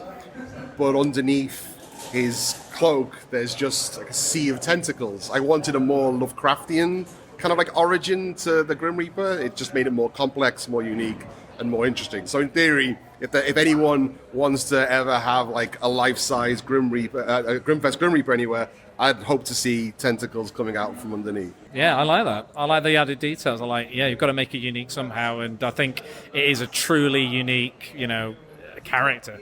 I've talked about, not on the podcast necessarily, but I've been talking about Possession. We've been talking about Math of Madness, Prince of Darkness. Yeah, all that sort of stuff. I just wanted to mention the T-shirt as well. I've been meaning to watch Popcorn. Yeah, I've been absolutely. I saw like a trailer or there was like a YouTube video on it, and I was like, I've got to see that. It looks amazing. I only watched it like at the beginning of the year, going in lockdown, just like going through all these slashes that I hadn't ever seen before, and this one just took me by surprise. It's just like really vibrant and fun. So. Oh, well, you love this podcast because all we ever seem to do is me and Dennis do slashers, pretty much. We do like a slasher. We do. We've done our top 5 Friday the 13th. We did a discussion on which is the original slasher film, and we talked about Peeping Tom, Bay of Blood, Black Christmas, Halloween, Psycho. We were trying to decide which one was the one. You need to talk to Charlotte about her Scream nights. Grab that mic. Eat that mic. Me and my friend every year do a Screamathon where we watch each Scream film back to back. And every year we try and up it and do something a bit different. So we started to dress up as particular characters. But we did like background characters, like very minor characters. So we did, I don't know if you remember in the first Scream film, there's the scene where Sydney goes into the bathroom and she hears the cheerleader and the other girl talking about her. I was the other girl. And we had to guess who each other were. And this year we did our favorite deaths. So I was Kenny, the camera guy, and she was Tatum, I think. So yeah, every year we try and up it. And it's a drinking game as well. So we have like a list of rules and things like that. So oh, wow. That sounds amazing. Year 5. So next year, I don't know what we're going to do yet, but it'll be big. Amazing. That sounds like so much fun. But I think it's one of the things that I love most about horror is that once you've got your favorite, there's so much to love about it, and it becomes so important to you. I mean, as soon as I heard that Charlotte does that, Mariam, my partner, and I, we've decided that we want to do it simultaneously in Germany at the same time. And yeah, we'll send over photographs. Oh yeah, it's going to catch on. It's going to catch on. Well, especially now. Yeah, especially now. This is going worldwide. We've got listeners all over. Or the background people. I think that's amazing. Yeah. Most people just stick the mask on, don't they? Times, and we knew because she was the guy at the end where they're all watching and drinking, and there's a team of guys that go to the football pitch right at the end. She was like one of those guys in the hat and a beer, and I knew who she was because we've just seen it that many times. So we watched it recently, didn't we? We did. So at Stockport. Yeah, we met Simeon at the Wes Craven kind of marathon he did. So we saw Hills Have Eyes, Scream was next, and People Under the Stairs. We didn't stay for Nightmare because we've seen that to death. But I really loved People Under the Stairs. It was great. Oh, so good. And Scream, just like I hadn't seen it for a very long time, but it's just great. I think it's his best film personally. What balls to kill off the biggest star within 5 minutes of the movie coming out. She's on the cover. She's promoting it, and then no, she's dead. Absolutely. Brilliant. I mean, really Scream, I think single-handedly rejuvenated the horror genre at the time because prior to that, I don't know, there was only a few little films kind of like scattered around. Not much confidence in horror, I think, at the time. Yeah, but then when it came back, between the fact that Wes Craven's name was attached to it and the rules for what agents were doing on posters changed. So when the Scream poster came out, all the agents were like, we want every actor had to be on the front cover because they were all fighting legally for the chance for their representations to be on the posters. And ever since that Scream poster did it, you had the faculty doing it, you had Final Destination doing it. I know what you did last summer, that sort of thing. Suddenly, the main actors weren't embarrassed to be on the front cover of horror films, and now there they are, front and center, being proud of it. It really changed the face of poster design. Not necessarily always for the best, but now you get those floating heads a lot in horror films. I didn't think we'd get onto this, the history of poster designs. You didn't think interviewing somebody about horror posters would talk about horror posters. Yes, I also didn't think that one of the podcasters would just randomly ask you about your relatives. Anything can happen on this podcast. It's crazy. It's totally it's unfiltered. It's unedited. Here he is. Do you have a brother? I do, but let's not go down this road. No, this is fine. You know what? Next year, if you're here next year, I'm wearing a T-shirt with yes, I have a brother. Before you ask, yes, I have a brother. I have a brother too. Anyway, moving on. Also, Dennis is so well practiced at this. He doesn't know how to hold the microphone either, so which is always good. It's the grassroots of this thing. I love, It is. Well, it's very much guerrilla podcasting here. Sure. We've been moving around. We've sat on many different tables. We didn't even know we were going to have a table, so we might have just been sat on the floor. We might have been handing it back and forth. Beanbags, yeah, maybe. Yeah. We could do that. Throw a beanbag. I'll make it a long podcast then, because once you've sat in a beanbag, You'll never get out. You'll never get out. Now. This is where I die now, on the beanbag. But yeah, this has been fantastic. Really eye-opening, really interesting. I know you guys are super hungry, so we're not going to keep you any longer. But it's been great to kind of get into the nitty-gritty of your work, and it's been fantastic. No worries. If I may quickly, if anyone is interested in seeing my work, you can see it on UncleFrankProductions.com. I'm also Uncle Frank Productions on Instagram. So amazing. Yeah, say hi. Uncle Frank, Hellraiser. That's right. My entire life, my entire career stems back to Hellraiser, and by extension, Clive Barker. Absolutely. My absolute hero. Which they've just announced. They've just cast their new Pinhead, or lead, or head Cenobite, lead Cenobite, whatever you want to call him. I'm fine with it. Yeah. I think Doug Bradley did an amazing job. I like that he held that. He's put that bar really high. Yeah. Can't be worse than the last guy they cast as Pinhead. I mean, I'm going to defend him a little bit. I think he did a great job. Yeah. But yeah, Doug Bradley is always going to be the greatest. Yeah. So it's an iconic role, an iconic performance, iconic actor. So yeah. Oh, okay. I went to the toilet, and then Doug came next to me, and he's peeing, and I suddenly got stage fright and couldn't pee. And he was like, "You all right?" I went, "Yeah, I'm just going to wait till you finished."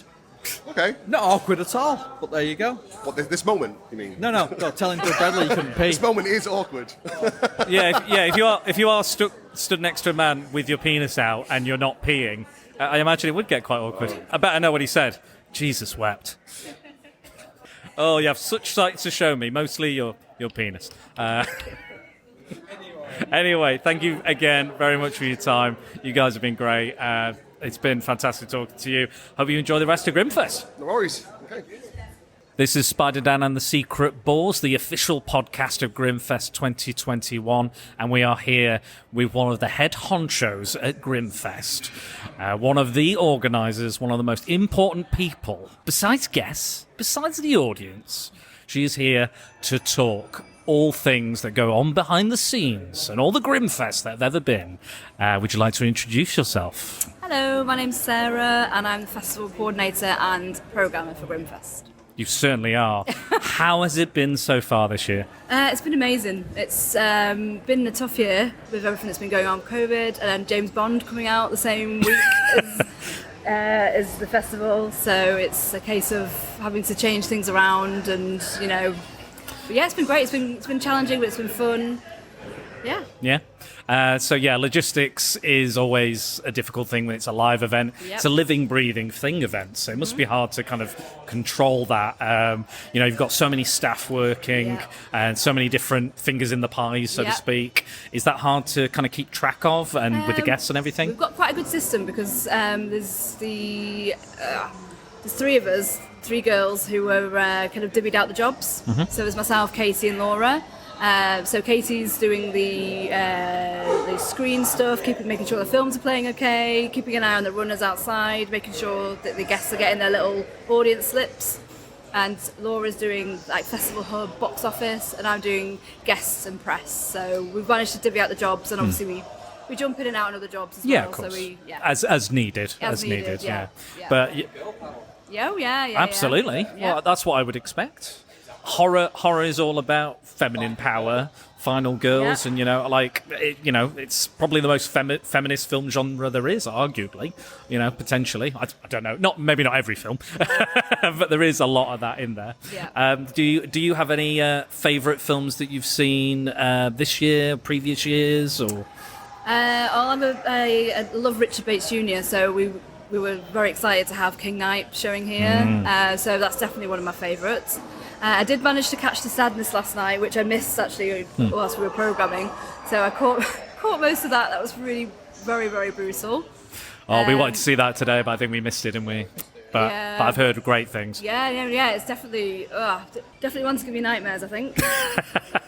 Actually, Motherly that's on at the moment is actually really, really good. I mean, it's really hard when you're on the programming team to pick. Of course, yeah. Favourite, and but they're all good. It is, and all the ones we've seen, there's not been a bad film in the bunch. We've not seen many, obviously, because we've been so busy, but Yeah. the ones we have seen, we have really, really enjoyed. Yeah. And I think Good. that the lineup this year as well has got so much variety as well. Yeah, because we've got more. Because we've got 2 screens, we've got more. So there's even more stuff than ever. So Yeah, it's really and good. and like you've got it's an international film festival, so you've got films from all over the place. Mm-hmm. Yeah. You've got England, America, all over. So I love it, and I've never been before, so this is a brand new Oh, experience for really? me. Yeah, Oh, right. I've always wanted to, but Yeah. like things have got in the way. I've been busy, or I've been away, or various other things, finances, you name it. I've got problems. I've got loads of problems.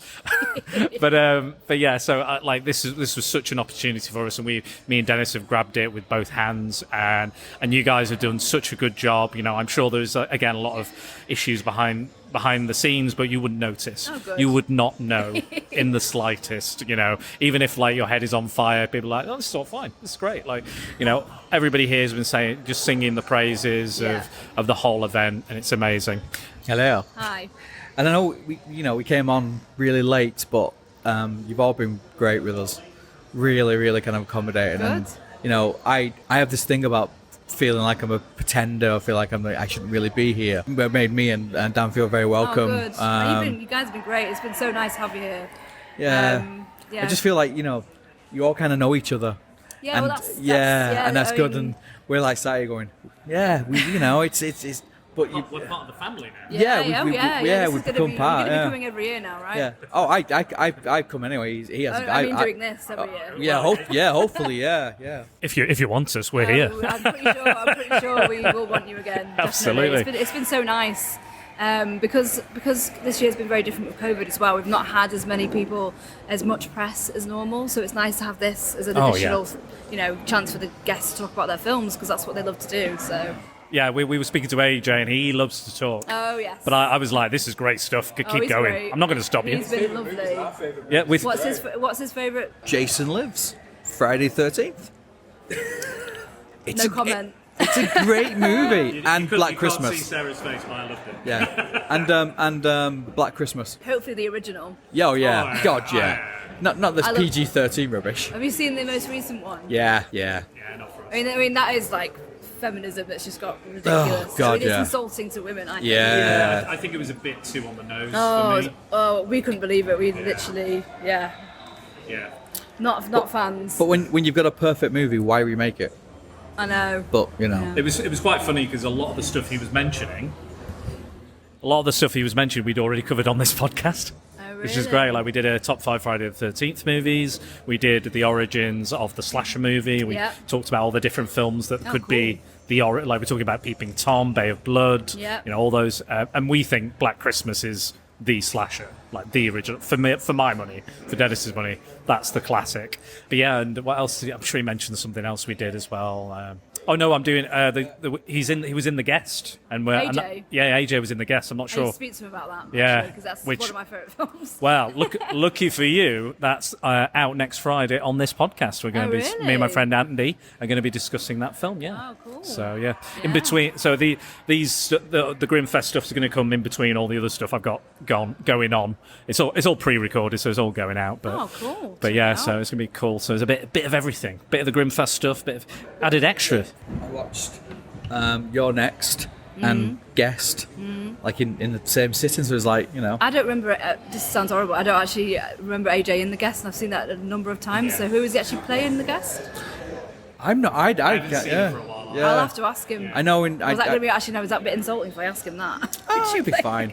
Just I watched redo your lines for me, AJ. Because Yeah, then I'll know. So is he? I'm assuming he's friends with the director, is he? 'Cause- Yeah, well, he seems to have a lot of Ty West stuff on his resume. Oh, yes. So House of the Devil, The Sacrament, Yeah. things like that. That's like some of my favourite films. I still need to talk to him about that because I've been talking to him a lot, but I haven't had a chance to talk to him about his actual work. It's all been about doing stuff at the Of festival. course, yeah. He So I'm absolutely didn't want to hoping- talk about Nightdrive whatsoever. He didn't want to talk about Didn't it. want to talk about it at all. I was like, we've got to talk about Nightdrive. He's like, do we have to talk? Let's talk about Ted Lasso. Oh yeah, they're Ted Lasso fans, aren't they? Yeah, massive. Yeah. But it was great. But So am I, House of the though. Devil's a good one because I love House of the Devil. Dee Wallace was in that Yes, of as course. well. Yeah, so yeah. and obviously is the Q&A today, the Howling Q&A, or was that Sunday? Howling is tomorrow. Tomorrow. So yeah. So she's streaming in. She's zooming. Is that right? Or It's all Skype? pre-recorded. Oh, it's pre-recorded. Yeah, okay, yeah, okay, yeah. that's cool. Yeah. That's still good. That's still Yeah. good. I mean, I'd love to have had her on this podcast. That would have been amazing. I know. It is what it is. We would have loved to have had her here, but it was, Had in person, yeah. Unfortunately, it didn't work out in the end for various reasons. But yeah. Yeah, like we said, it's logistics and Yeah, stuff. she had a really good interview with us. So Yeah. no, it was good. Yeah. Yeah. And I think if anybody is deserving of a Lifetime Achievement Award, I think it's Dee Wallace. Absolutely. Like, if we're talking about feminist horror icons, Dee Wallace is up there. Even E.T. was a bit of a horror film for me. Yeah, When E.T. starts dying and he looks like an old dog poo. Yes. That was terrifying to me as a child. I don't know about anybody else. Well, no, yeah, it hasn't. So, you do? Oh, okay. So we'll bring it to a bit of a close now, because I know you're a busy lady, being, one of the people who run this whole thing. Super important, and it's so nice that you've given us a bit of time out of your mega busy, super busy, organising schedule. On longer, so now she's got even less time. So, favorite horror movie? Shining. Oh, I can't speak to you anymore now. There you go. I love The Shining, so don't listen to him. Yeah, His opinion is invalid. I love lots of, but that's always going to be top. I love The Wicker Man as well. Oh, I like a lot of the older yes. stuff. See my friends again. Yeah, See? and I love like modern, like I say modern, Scream, and those kind of film. All the. That's where we met Simeon when we went to the Wes Craven marathon. Oh, at the plaza. Yeah. So we met him there. I was meant to be there then actually, but I didn't end up going in. Oh, you could have met us. Yeah, well, Even sooner. But now we're here. So. Now we've had this time. Yes. But again, thank you so much. We know you're very busy, so we'll let you go. But Thank you very much for having me. it's been amazing. Thank you. Take care. Bye. Bye. So this is Spider Dan and the Secret Balls podcast, the official podcast of Grimmfest 2021. And we are here with two very special people who are very full-on stuck in to getting this to be the best horror festival, not only in the Northwest, but of the entire UK, maybe even the world. Would you like to introduce yourselves? It's very good. I am Rachel Hayes, and I am a programmer for Grimmfest, and I also do a lot of volunteering for the events and the festival itself. And I'm Claire Harrison. I'm also a programmer for Grimmfest, and I volunteer at the October Festival, and we again help out with events throughout the year. So you are very, very, very helpful. We are indeed, yes. We try to be. I suppose we do a lot of the Q&As as well. Oh yes, we do. So we've done a lot of the Q&As in the last year while we were all locked down. We did a lot of the live ones. We've been enjoying using Zoom and getting to chat to filmmakers all over the world. Amazing. That must be fun. Who was your favourite guest who you got to ask questions of? We're going to say Tom. Tom was Plumey. lovely. Plum. Yeah. Yeah. Tom Plumley from Max Absolutely Reload and the Nether Blasters. I don't know if you've seen it. I have not, but that sounds amazing already. It's so much fun. Yeah. So much fun. Yeah, it's set in a game store, and it's like a little throwback to like 8-bit and like old, like Tron, it kind of Starfighter, a little thing. Yeah, a little bit. Yeah, Yeah. A video game from some hilarity ensues. Kevin And Smith. Kevin Smith has a cameo in it as well. Well, I'm sold. I'm a big There we Kevin go. Smith fan, Yeah. so. Ooh. Really? Ooh. So even Kevin Smith's trying to cancel you. Yeah. Everyone's cancelling Dennis. Yeah, I don't know. You can go home now. Dennis is the schmoozer and the seducer of people, of many. But he's here. Do you have any questions, Dennis, that you'd like to ask? I'm sure. So, horror fans. Very much so. Very much so. Are your I'm assuming, do you have partners? Are they horror fans? Yes and no. I have a husband who I do try to drag to Grimmfest events, but as you probably noticed, he's not been here this year. He's getting a bit fed up with it all now because he isn't the world's biggest horror fan, but one of the first films we watched together was Candyman. So he does like his horror, but he's probably more, he still gets scared And I don't really get scared by horror. I don't know why, I just don't. So it's a bit much for him. He's like, oh, I can't cope with any more of these movies. You're not watching another Grimmfest film. Bless him. Bless him. Can we not just watch, a nice comedy? Love Actually or something. Yeah, and I'm like, no. And yourself? Not currently, no. I mean, So you're single? I am indeed. Okay. Continue. Which was what they were after. I don't know if there's much more to say to that. So what sort of movies do you like to watch?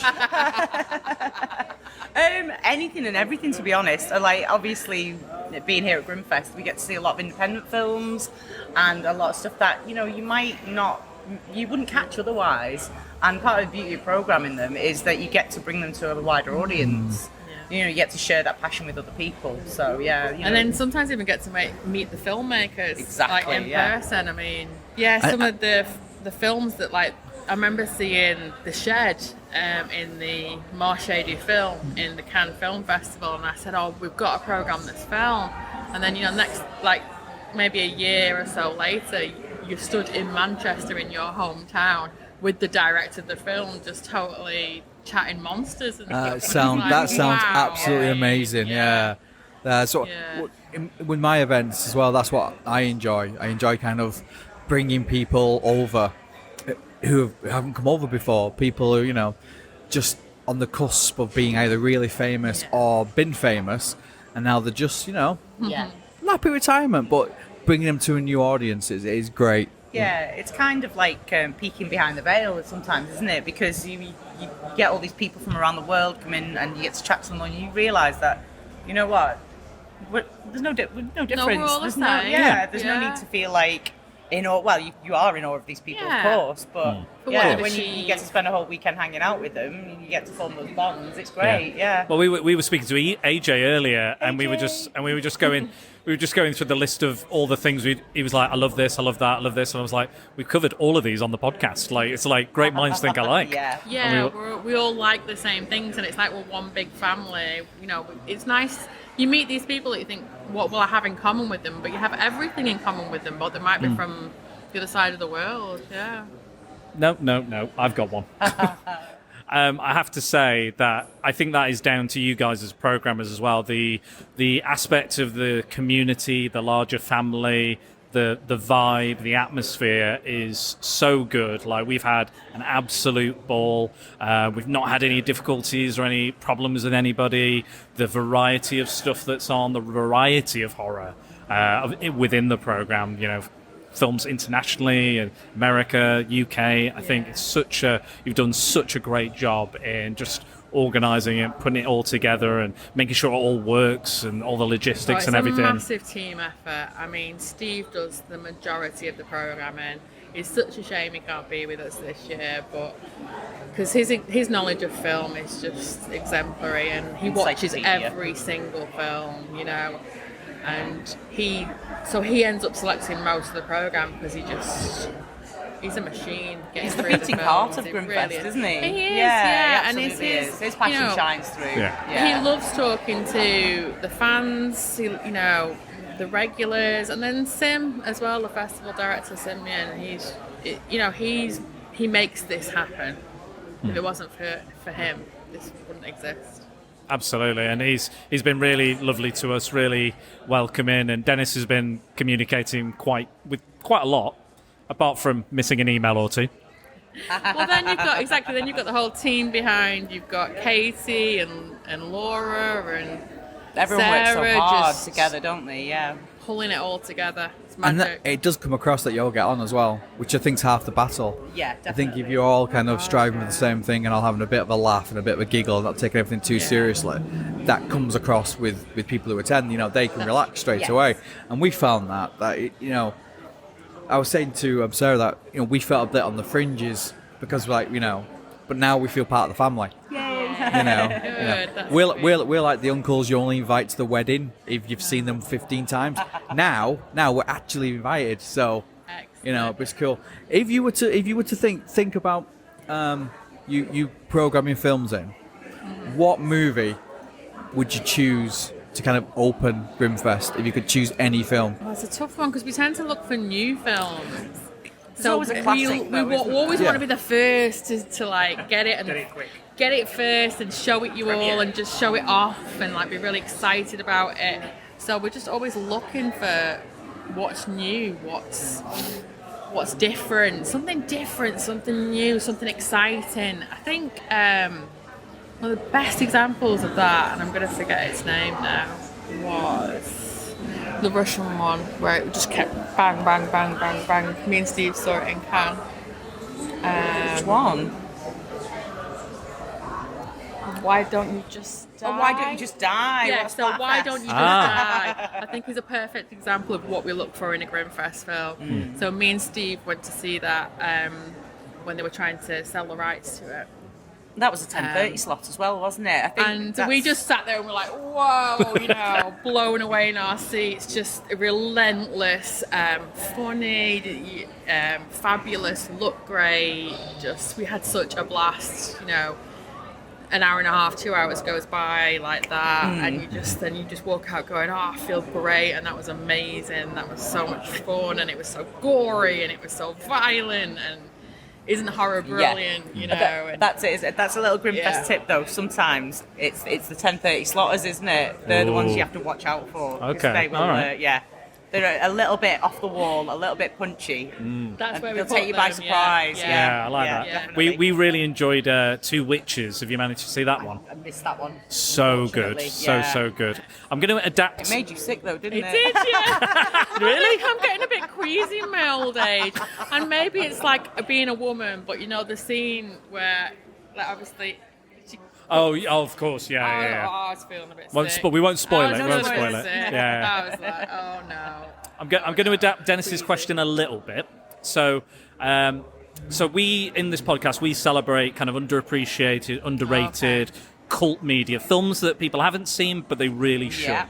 So I'm going to adapt that question. Maybe one that you like throughout time. Could be like a really obscure one, an international one that people haven't seen. What would you pick for the programming? Yeah, I mean, maybe what doesn't get enough I credit. don't know, it's weird, isn't it? Because I feel like there's a cycle at the minute where a lot of like 80s gems are being reevaluated and are being pushed closer to a cult status. Like, it happened with Demons, didn't it? Yeah.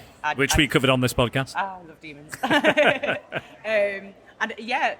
The Blob's getting a lot of... the 80s one, yeah. Yeah, it's getting a lot I love of, it. Yeah, it's getting... A lot of people are calling for, like, a new, like, transfer and things like that at the minute.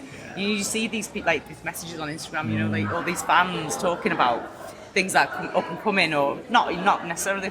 But they were missed. Yeah, absolutely. I think a lot of, like, Microwave Massacre and the Video Dead films like that are getting a lot of fandom again. Yeah. Which I think it's due to like Arrow releases as well, Definitely. which are great. Yeah, And like yeah.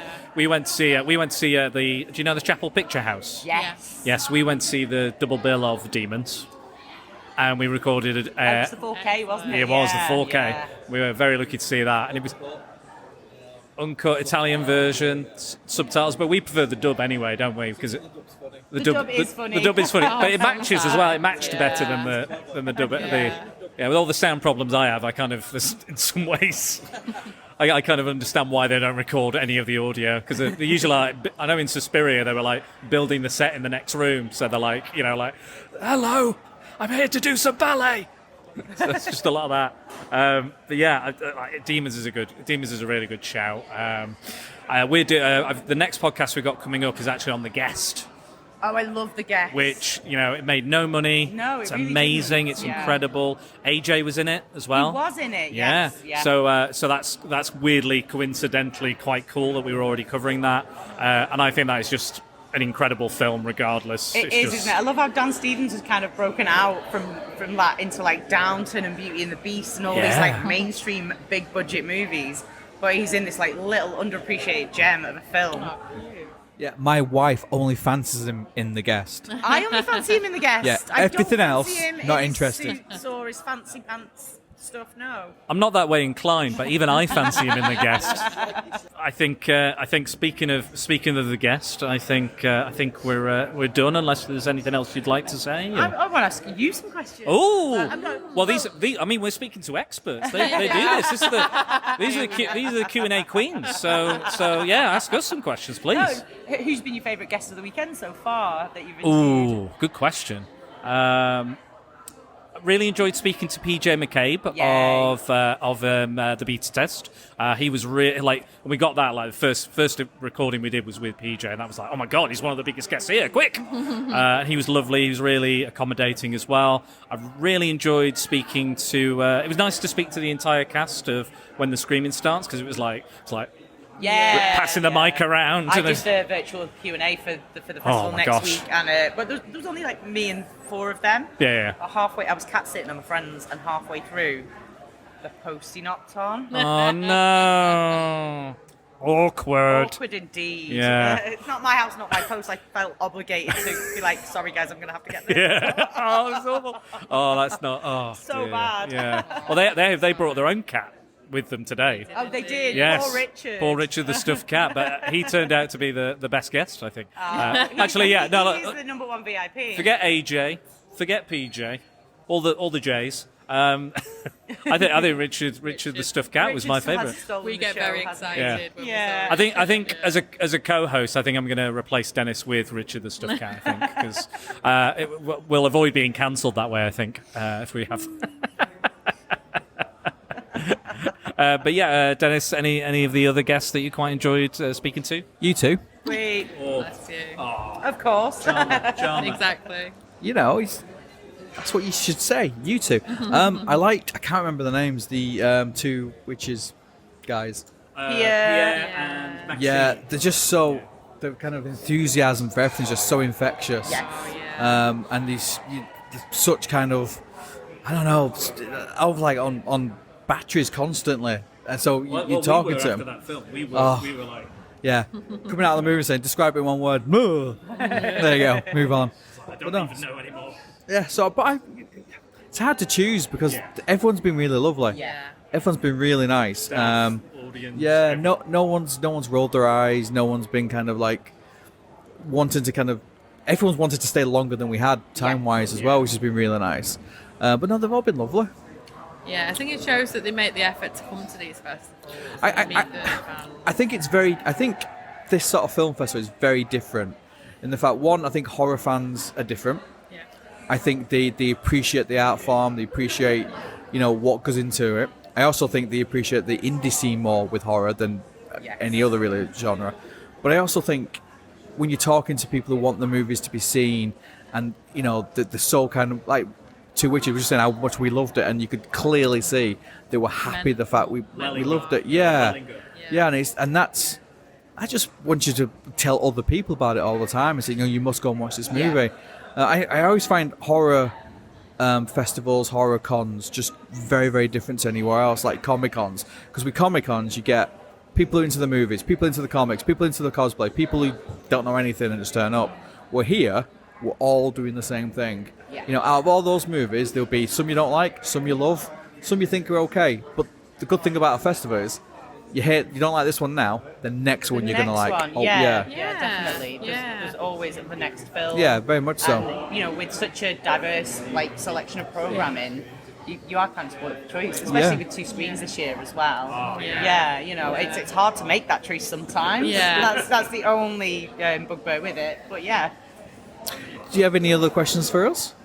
I think that's it. Unless No. Are you sure? Is there anything else you're looking forward to seeing this weekend? We're seeing the Pizzagate Massacre. Yes, I heartily recommend it. Yeah, have you seen it? Yes, it's great. I did Fantastic. the Q&A with John Valley as well, and he's brilliant. Yeah, really can't wait good for guy. that. And then, is there another one later, I think? Yeah. I'm sure it'll be good, whatever it is. Yeah. Yes, especially on day 3. Yeah. We've missed them, yeah. Just the way it's fallen. You've been busy, guys. We try. We want to support you as best you can and facilitate and make it as easy as possible for you, and because you've made it so easy for us to be here, and we really, really appreciate. Yeah, we're one big horror fan. That's it. yeah. Absolutely, yeah. Absolutely.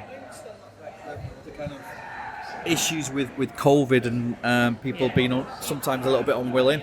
You know, we've got friends who haven't come because of COVID.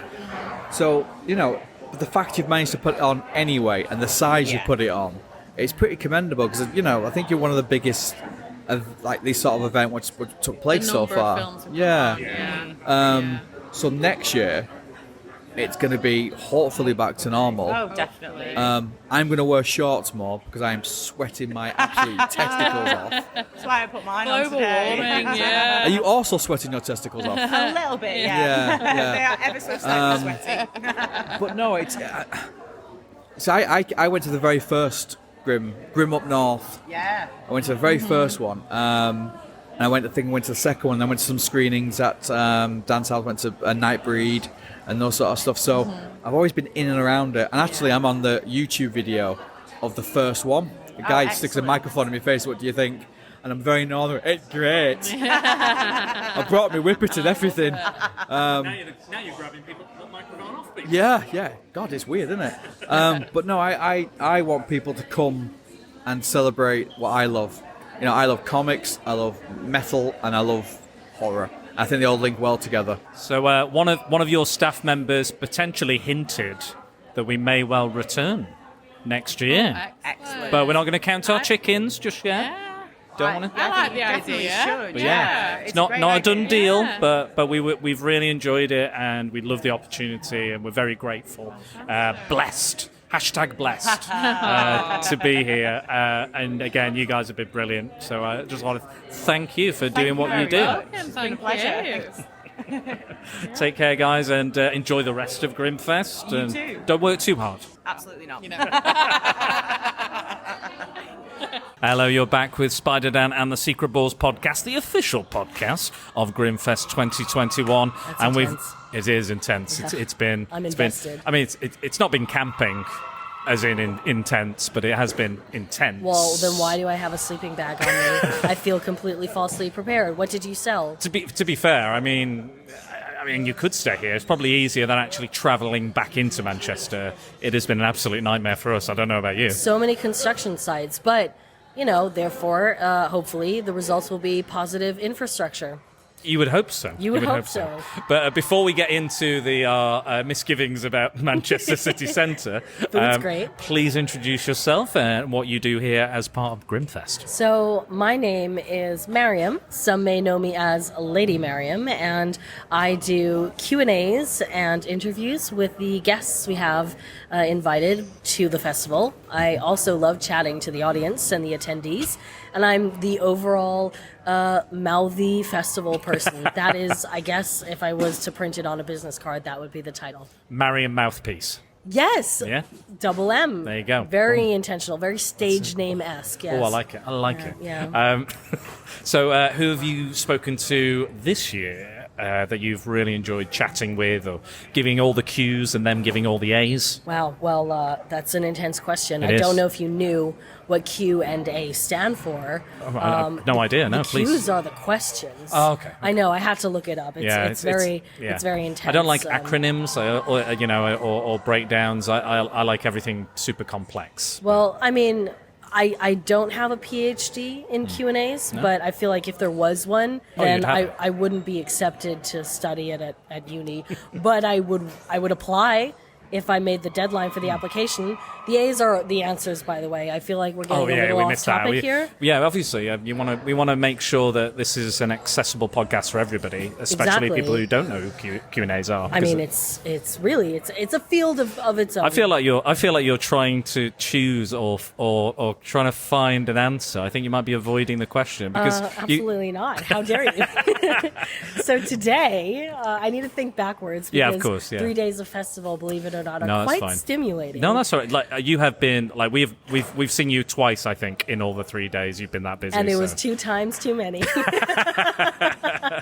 and then you coughed on us, quite a lot. So It's a lucky cough. I did It it is. because I care. yes, it's not a COVID cough. Just Not a it's COVID not cough. a COVID cough. It's I'm just very tested. But yeah, very tested for all Almost of the too tested. diseases. All the diseases. Not all of them. Oh, so, okay. So maybe be a little careful. So some of the diseases. So just watch it. Watch Marion for any rogue diseases. But like again. Considering you do Q&As, you're not that good on the old A's, are you? We're I'm waiting more on of a the Q A's. kind of You're great at the person. Q's, sure, but when we flip the script, and now we're asking you the Q's. Well, I have. You missed absolutely You've nothing. missed a Q&A without any A's. So we're going to get there eventually. So she's just not answering. I think so. She's been kind of getting very slowly to the answer. I of the want question. to. I don't even know what the gauge question was anymore. personality of the podcast, and the personality is fun. So yeah, far. oh yeah, it and is fun. educational. I That mean, is we my are style. waiting for the education. You still not answered the question. I feel like now it's almost awkward to answer the question. I feel like I have to ask another question. I was just asking who was the best guest to have a Q&A with, and or any. He asked for anything. any guest. It doesn't matter. I don't care. Like just say all of them. That would be fine. That's Well, a quick all answer. of them were There great. we go. Did you Hey. manage to introduce yourself? Yeah, we got that. Yeah, we missed it right at the start, but I didn't manage to squeeze that in just Yeah. briefly. But We're good like that. so, but Just yes, to go go on. through some of the people I've spoken to. Mhm. Today I had the pleasure of speaking to AJ Bowen, who is the lead actor in Nightdrive. It is Nightdrive. That's That right. is yeah. Nightdrive. And co-producer, I believe, on Nightdrive as well. Yes, he makes a point out of that. But we jest. No, Yeah. he No. is a co-producer and acts in it. He's Absolutely. fantastic in Yeah. it. I also got to interview August and Mirabelle, who are two of the Yes. stars in Slapface, Mm. Jeremiah Kipp's film. Fantastic. A little heavy, but very interesting. Mm. And I also got a Q&A with the producer, co-director, co-producer, co-star, co-writer of the beta test. Yeah. Speak of the devil. Oh, damn. Here is AJ Bowen. Hey, AJ. Mariam, what do you think about Jason Lives? Friday the 13th, Part 6. Directed by Tom McLaughlin. I haven't seen it yet.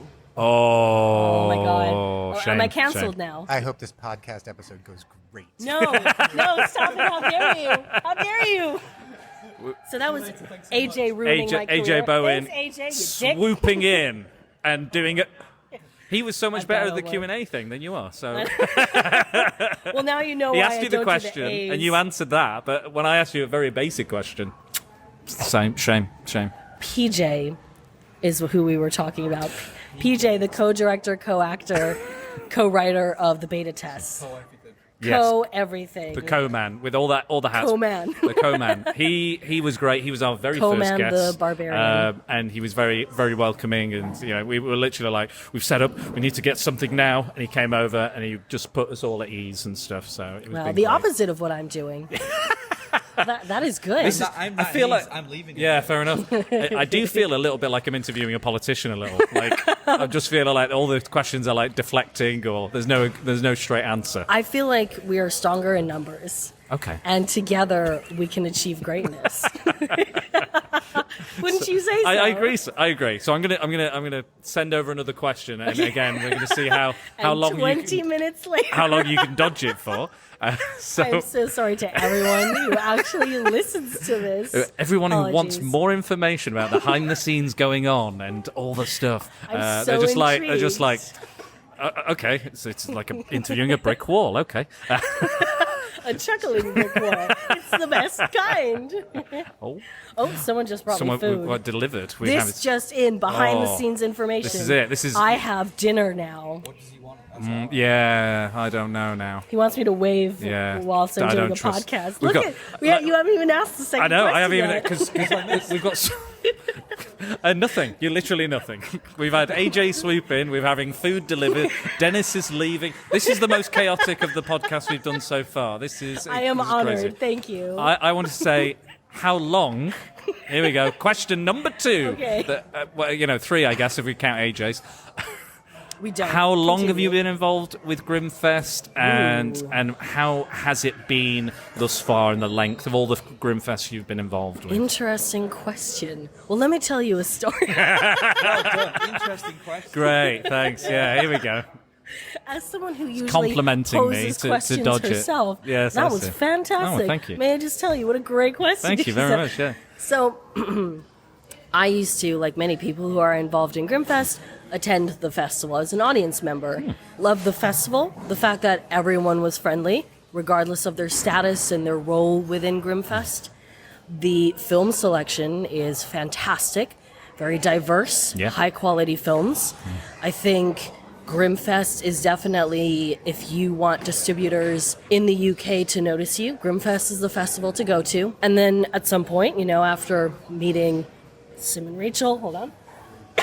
Oh, dying. See, I laugh too much. That's a problem. This is what happens when I actually answer Good. questions. I'm keeping this in. Please don't. I'm dying. You are hearing me You're live die. Thank you. Oh my God, Oh death my by God, please. podcast. I will return as a ghost and haunt you forever. Oh no, That's we not can't, a good thing. We can't record then. Every time you... For me, it'll be a lot. I mean, surely that would help the process. if Even it- a ghost has a limit to its time, okay? I think with Dennis, I think if you were there, a bird's eye view on him doing his business, even the ghost would be scared. I think. So after meeting Sim and Rachel and, Mhm. and getting to know the rest of the team a little more intimately, if you will, Okay. I realized that I would be honored if I had the opportunity to use whatever few and weak skills I had to contribute to this festival. Luckily enough, they were having a bad day, and I caught them off guard, and they agreed to it. Way. And then I started doing the Q&As. And Fantastic. unlike, I guess, other people who conduct Q&As, my focus has always been the filmmakers and getting to know them. We watch films. We are quick to give feedback and criticism, what we like, what we dislike. But making films is an incredible accomplishment. So getting to know the thought process behind a film, or perhaps what obstacles were in filmmakers' way when they made these films, it gives a completely different appreciation for their craft and the results that come out of it. And that's something, as someone who conducts these interviews, I care very much about. I want people to not just say, oh, I got to see the director, the actor, the producer. Yeah. I want people to say, wow, I understand what they were thinking, what they went through, and I appreciate the film more having that information. So that's where I go with these Q&As, and I love it. And I seem to be doing something right, because I am still here. Security has not caught me yet. I change my outfit hourly, so they don't know what I look like. Make sure you got your pass on. Just be like, yeah. I've got a pass. Honestly, I haven't put my pass on yet. But I'm one of the few Americans. I think people remember. So away from here, what do you do? What's your life like? What, job wise? My life. Well, let me tell you. Let me spin you a tale. I've never told anyone this, but wait, let me just cry it out a little bit. So I actually do work in the horror industry as a presenter, as a producer, cross media, not just film. Dabble a little in events, video games, literature, really you name it. If there is a horror IP that I feel I can use my contacts to different industries to extend, that is what I do. So I basically use that fake skill of networking and knowing people who are really good at specific things, and I bring them together. And that is what I do, but exclusively for horror. Nice. Bit like you then, Dennis. You've got the similar skills. I do bring people together. You do? Yeah. Yeah. Mutual hate. Sometimes just banging their heads together, just physically, just bam. Gotta bang it out. Just Prostitutes I get and it. Johns, bring them together. Yeah, I mean, it's a business model. It is I mean, business. it's illegal in some countries, but I mean, but you're offering them protection. It's a deal. Yeah. Oh, it's going to be taxed. It's going to be taxed and protected. All by the books. Yeah. It's nice bringing people together. No. It's nice bringing. No. You hate disagree. people, Dennis. You told me today. I do hate. Yeah, but people who hate people are the best at Love each really other? understanding people. And ultimately, I mean, this is a little philosophical, but there's no right or wrong. You just want to make sure people match. Yeah. Yeah, I absolutely. bring writers and artists together You and do, stuff you like do. that. So yeah. Yeah. I think so. And once they manage to break free from the chains, they run to the police. But you've been wearing a mask, so they can't identify you. No, apart from the fact I always use my real name. Of course. Shit, I gotta stop. You're like James Bond, though. You're quite proud of that. You're like, I'm a secret agent. This is my real name. Yeah. Have at it. Have at it. What are you Whatever. gonna do about it? Minus secret agent plus License serial killer. to schmooze, you know? License to schmooze. What are you working on at the moment? What are you doing at the moment? So Can you tell us or not? Is it top secret? Like you said, it's IP, isn't it? It's IP, so I guess it's It's very restricted, but I just signed the contract with a German production company for television, and I will be producing and co-presenting a docu-series that goes into production next year about, well, I can't say what it's about, but it is related to creepy things, and it's not a ghost hunting show. Although it might involve ghost hunting if that's what we're in the mood for. And other than that, I'm not sure if you're interested, but I'm going to be at a conference in Milan in November, speaking on a panel about audio-visual synchronicity and explaining why, especially in the horror genre, sound is such an important part of storytelling. But I'm also involved in an EU project called Creative Shift, where we tackle problems of the creative industry in Europe and try to find solutions. I am the official ambassador of the funding and financing department, and I will be holding a presentation on our findings of the last year at the very same conference. It's called Line Check in Milan in Italy. Wow. She's more important than us. Yeah. Yeah. A little smug about it, too. She's a little bit smug. I do love showing off. Smug, yeah. There is. But how do I know I'm worth anything if I don't get constant validation? True, that is true. I'm not pretty enough for the looks, so I gotta go with something. Don't say yourself short. I am a short person, though. That's why I I'm said like it. not even 5'2". That was quite witty for me. I guess so. You know what? That was excellent. I just want to say that I think the people who do the Q&As here, are awesome. Yes, All I of agree. them. I agree. I'm And it's- jealous that I don't get to do all the Q&As. I mean, but only if you could like split yourself in half. I can't. Yeah. And you know what? It's fine because having a team and being able to split it all is great. But whether it's the cast from The Eagle Inn or the filmmakers behind Two Witches, everyone who's been here has been absolutely fantastic.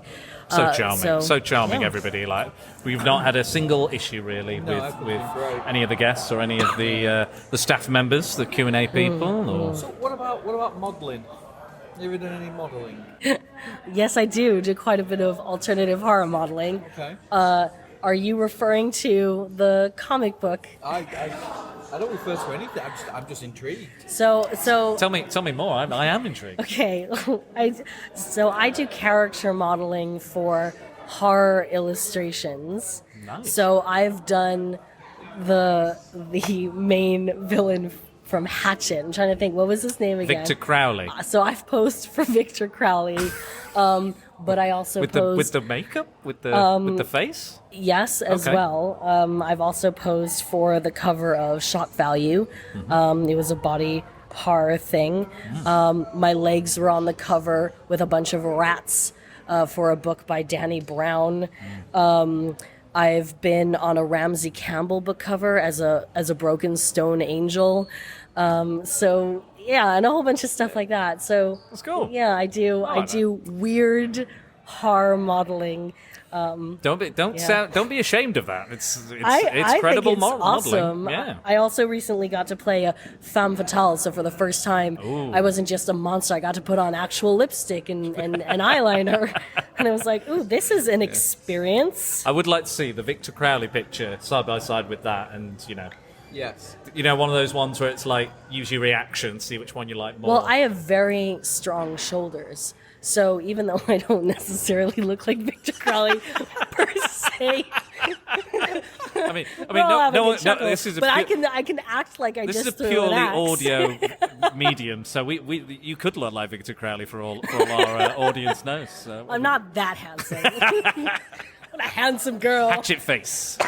That's right. Yeah. No, I'll find the picture once my internet works, and I'll show you guys, and you can tell me what you think. But yeah, absolutely. So I do a lot of that.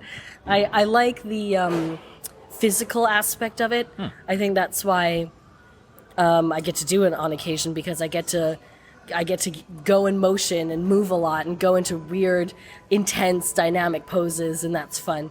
I don't think I'd be a great H&M model, but I am a good Victor Crowley. Well, I mean, like I've done cosplay, and I dabbled in the acting here and there for a few years. I've and just done nude modelling. I know, I've seen it. Just from the back. Well, Simeon was saying you should. Yeah. She was offering to oil you up and film was, it. yeah. Another one of the Q&A staff members. And she was telling us about similar stuff about the erotic horror modelling, body horror stuff, which is really, really cool as well. Yeah, I don't do much of the erotic. I mean, I obviously I channel it. Oh yeah, You feel it. We're getting I'm a sure. vibe. We're getting an You're erotic getting a vibe. vibe. But Especially yeah. the more you talk about Victor Crowley, the more I'm getting hot under the You know, collar. you need to calm the hell down. I know. Sorry, it's getting a bit much. But I can show you some stuff. I know this. No one cares about this. No one's but gonna see this. I was on the cover of Baskin, for example, as well, which is a Turkish horror film. Yeah. So I'm the chick on all fours, and I'm this chick over here as well. Amazing. So yeah. But anyway, that's what I do. It's fun. Yeah, I've heard of. I do a lot for Uncle Frank Productions. That is me. Yeah, me spitting the on blood the cover of Shock and Value transforming. Legacy. She is my best friend. I am the godmother of her 2-month-old daughter, and I got her to pose with me. She's a very beautiful person. Yeah, that is the Shock Value comic book. I just official. Hey. We're as. Do you want the inside or probably the front? Right? All right. So Dennis I will is just sign it. Dennis is just getting a signature from Marion on the official comic book. Again, you can't see this, so that's write why some I'm inside, describing too. it in my best voice. A lovely silver pen. Let's see, a little message for you. How was the shit? Oh, it's along the lines of Yeah, that. that's good. That's good. We like that.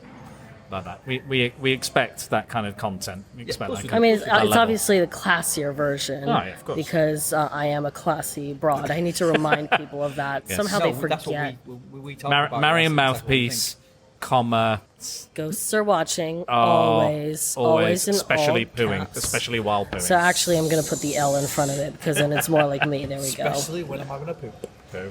I mean, that's for you to fill the gaps. Thank you very much. You're welcome. So we're not here tomorrow, unfortunately. Boo. But life goes on.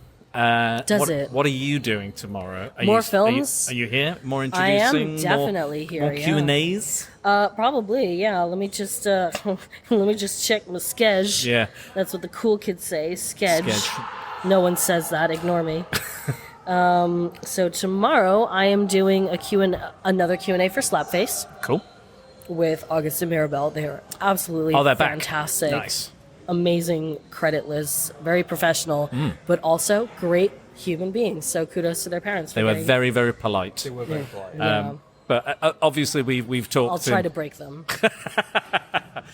They need to be broken down. No, I'm disturbed, kidding. They're wonderful. I will not. mentally. I mean, they're.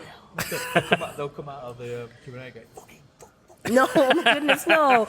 I don't curse. The F word is bad. So do you not curse at all? Not usually. No. No, unless it's like comedic and Of course. intentional. Not just not every other word. But when I'm angry, it's usually just grunts and screams. Okay. So that's how I. Well, then we'll vent. know to stay back. We'll know to Yeah. keep Or our I distance. cough. Violently cough on the back of your neck. I'm like, I'm really enjoying this film. Splattering. Yeah. There you go. Is that her job? What are you doing? It's shiny. Ooh, So shiny. Yeah, I was like, so "Ooh, shiny. this is really good for my Yeah. roots. Don't have any roots. But cursing is healthy, and even though I don't do it, I recommend it to everyone. Well, age. Yeah, have to let all that stress, all that tension go. Sometimes you just let it need go. to let it loose, From let it the fly. tip of your tongue Express to yourself. The This is ether what of the this. universe. That's what you do most time you got told, don't you? Absolutely. Have a wank. Yeah. Shank. Yeah. No shanking. This No is a shanking. prison. No. I am going to get cancelled now. People think that's what I'm up to. Edit. Edit I'll that clap out. so you know where it is. Cut it out. All the clapping. Do all the clapping. Well, That's what got you into this part. All the clapping. Give myself- Oh, get out of here. You are just the worst. But I love he's it. getting tired now. You can tell he's getting tired. Yeah, when so you it get to that it gets fatigue silly. state and you start getting drunk, tired. I'm like a toddler now. I'm going to try and get us back on track at some I point. love that. But, That's my favorite kind of tired. Wow, people are Oh, running. I don't know what's going on now. Seems I don't know, exciting. but it must be one hell of a movie. They've stolen from TK Maxx, it looks like. Big TK Maxx badges. Oh wow, it must be 3 Hey, pounds TK worth Maxx is of alright. 2 full bags. Don't shit on TK Maxx. I don't like TK Maxx, though. Fucking hate having to do that. Do everything. No, I love that. I love that because the thing I is, go in and just buy what I want. Wait, can't you physically go to TK Maxx? Yeah, you go to TK, but because everything's all just like it's like a jumbo sale. Yeah. It's basically all random. And It's totally I random got shop. applications to go through things to find stuff I like. Well, the question is, do you have a target, or is the activity of going through stuff your fun? Do you mean the store? Or No, you like mean a like goal. a goal to find. Like if you want something specific, obviously the internet makes sense. But people, I think, go to TK Maxx to be stimulated. Yeah, I go into a lot of clothes stores, and as you can tell, I'm very trendy. From what I wear, Almost very too fashionable. trendy. He's wearing a come play with us. He looks over and like, Danny t-shirt. He's trendy. I've never seen him dressed like that before. That's the one word people use to describe you. Yeah, I like to think so. But when I go into a clothes store, if nothing grabs me, I don't buy anything, and that happens a lot for me. So I like. But I'm why going- would you? Otherwise, Exactly. it's just going to sit in your closet and Just do like- nothing. Yeah, so I'm It's like. okay to say no. Yeah, I and don't- cut your I can, losses and I want to. and just say, you know what? I still had a good experience. Just because it's over Yeah. doesn't mean it was a waste of time. That's why TK Maxx is good for me because it'll actually make me go, I have to look, as opposed to just like nothing's grabbing me. I have to dive, and I will actually physically touch and look at the item. So I actually will end up buying something. You know, You're a fucking geek. trendy. I feel is the word that Trendy. people describe me as we've covered. Trendy geek. Trendy. You trendy I'm geek. trending. I'm still giggling about me looking you up and down. Like, God. like, Good sorry, God. I'm gonna I don't even know trap- how much of this I'm going to keep in. I'm gonna I don't start know. trafficking. We'll find out. We'll find out. Trafficking. Yeah. You're going to Who's start your own. You're going trafficking? to Look at him start your own go. little pizza gate, aren't you? Yeah, I'll do my own pizza. Your own little pizza gate. Anyway, I had another Cancelled. question. Oh, wait. Okay, let's go. So AJ, This is the third question, right? This is the number 3 or 4, I think. Half an hour ago. Yeah, there we go. Yeah. Best Q&A ever.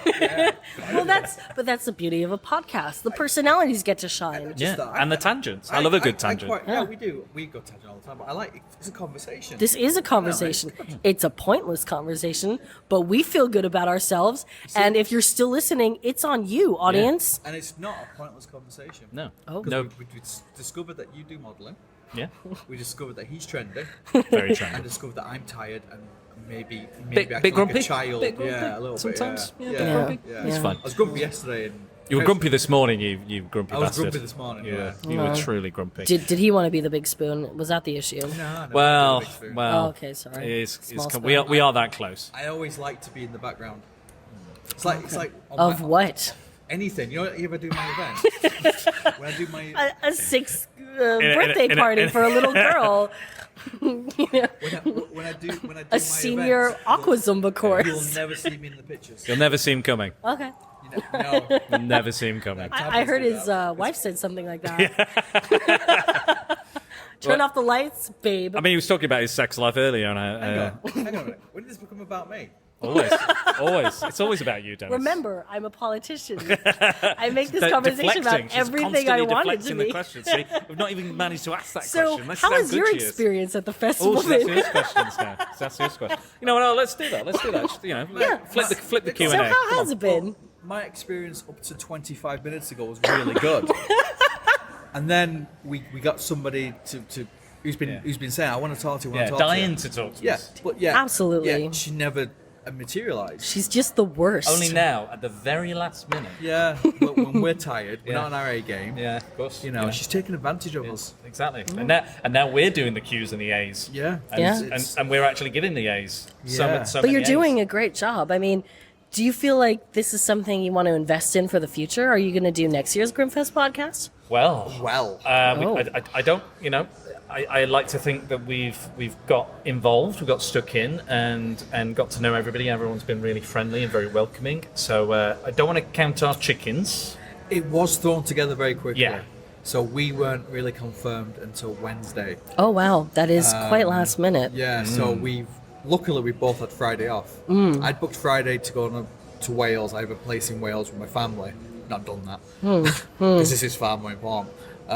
And you booked it off because you I had booked some it off, yeah, errands yeah. to do. So it's worked out quite well. But we've kind of said if we did it next time, we'd have like we're gonna cover prepare. over some flyers about us. And Well, let me maybe- ask you maybe something all else. that. Potentially, even before the next festival, maybe an occasional but regular thing, maybe like a once a month or once every 2 months, just for possibly. some horror updates. I mean, if it's if it's in the cards, on the cards, if all the planets align, absolutely. Like we're not against that. Absolutely. well, the YouTube channel Grimmfest TV does have a regular show, which is sort of a horror magazine called The Grim Exchange. And coincidentally, I am a co-producer and co-presenter of that. And potentially we could partner up and maybe do some cross-platform work. Absolutely. That sounds wonderful. Yeah. There you go. We are well up for that. I just take back what I said earlier. You are a wonderful, wonderful lady. Well, gentlemen, thank you so much for being here on my podcast. Again, she's taking it over. It's hers now. How did that happen? We've been bamboozled. Bamboozled. We've been bamboozled out of our own podcast. It's because mesmerised with her beauty. You mean my hatchet beauty? Yeah. I like that. I want to see this. I really want to see the hatchet. All right, you know what? Okay, guys, if you want to see the hatchet artwork, Yeah. I'll put it up on Instagram soon. Oh, yeah. So if you guys want to see me, check me out under @Lady_Mariam, like Maria with a second M, _Michael. And I'll make that's sure a lot of to. underscores and a lot of names. Yeah, well, there's spaces between the words, and Instagram won't accept space, but they will accept my time to figure out what to put there instead, which is an underscore. Underscore, great. Which is good because we're linking everybody to each other. Yeah. Gotta you were link. saying, linking everyone.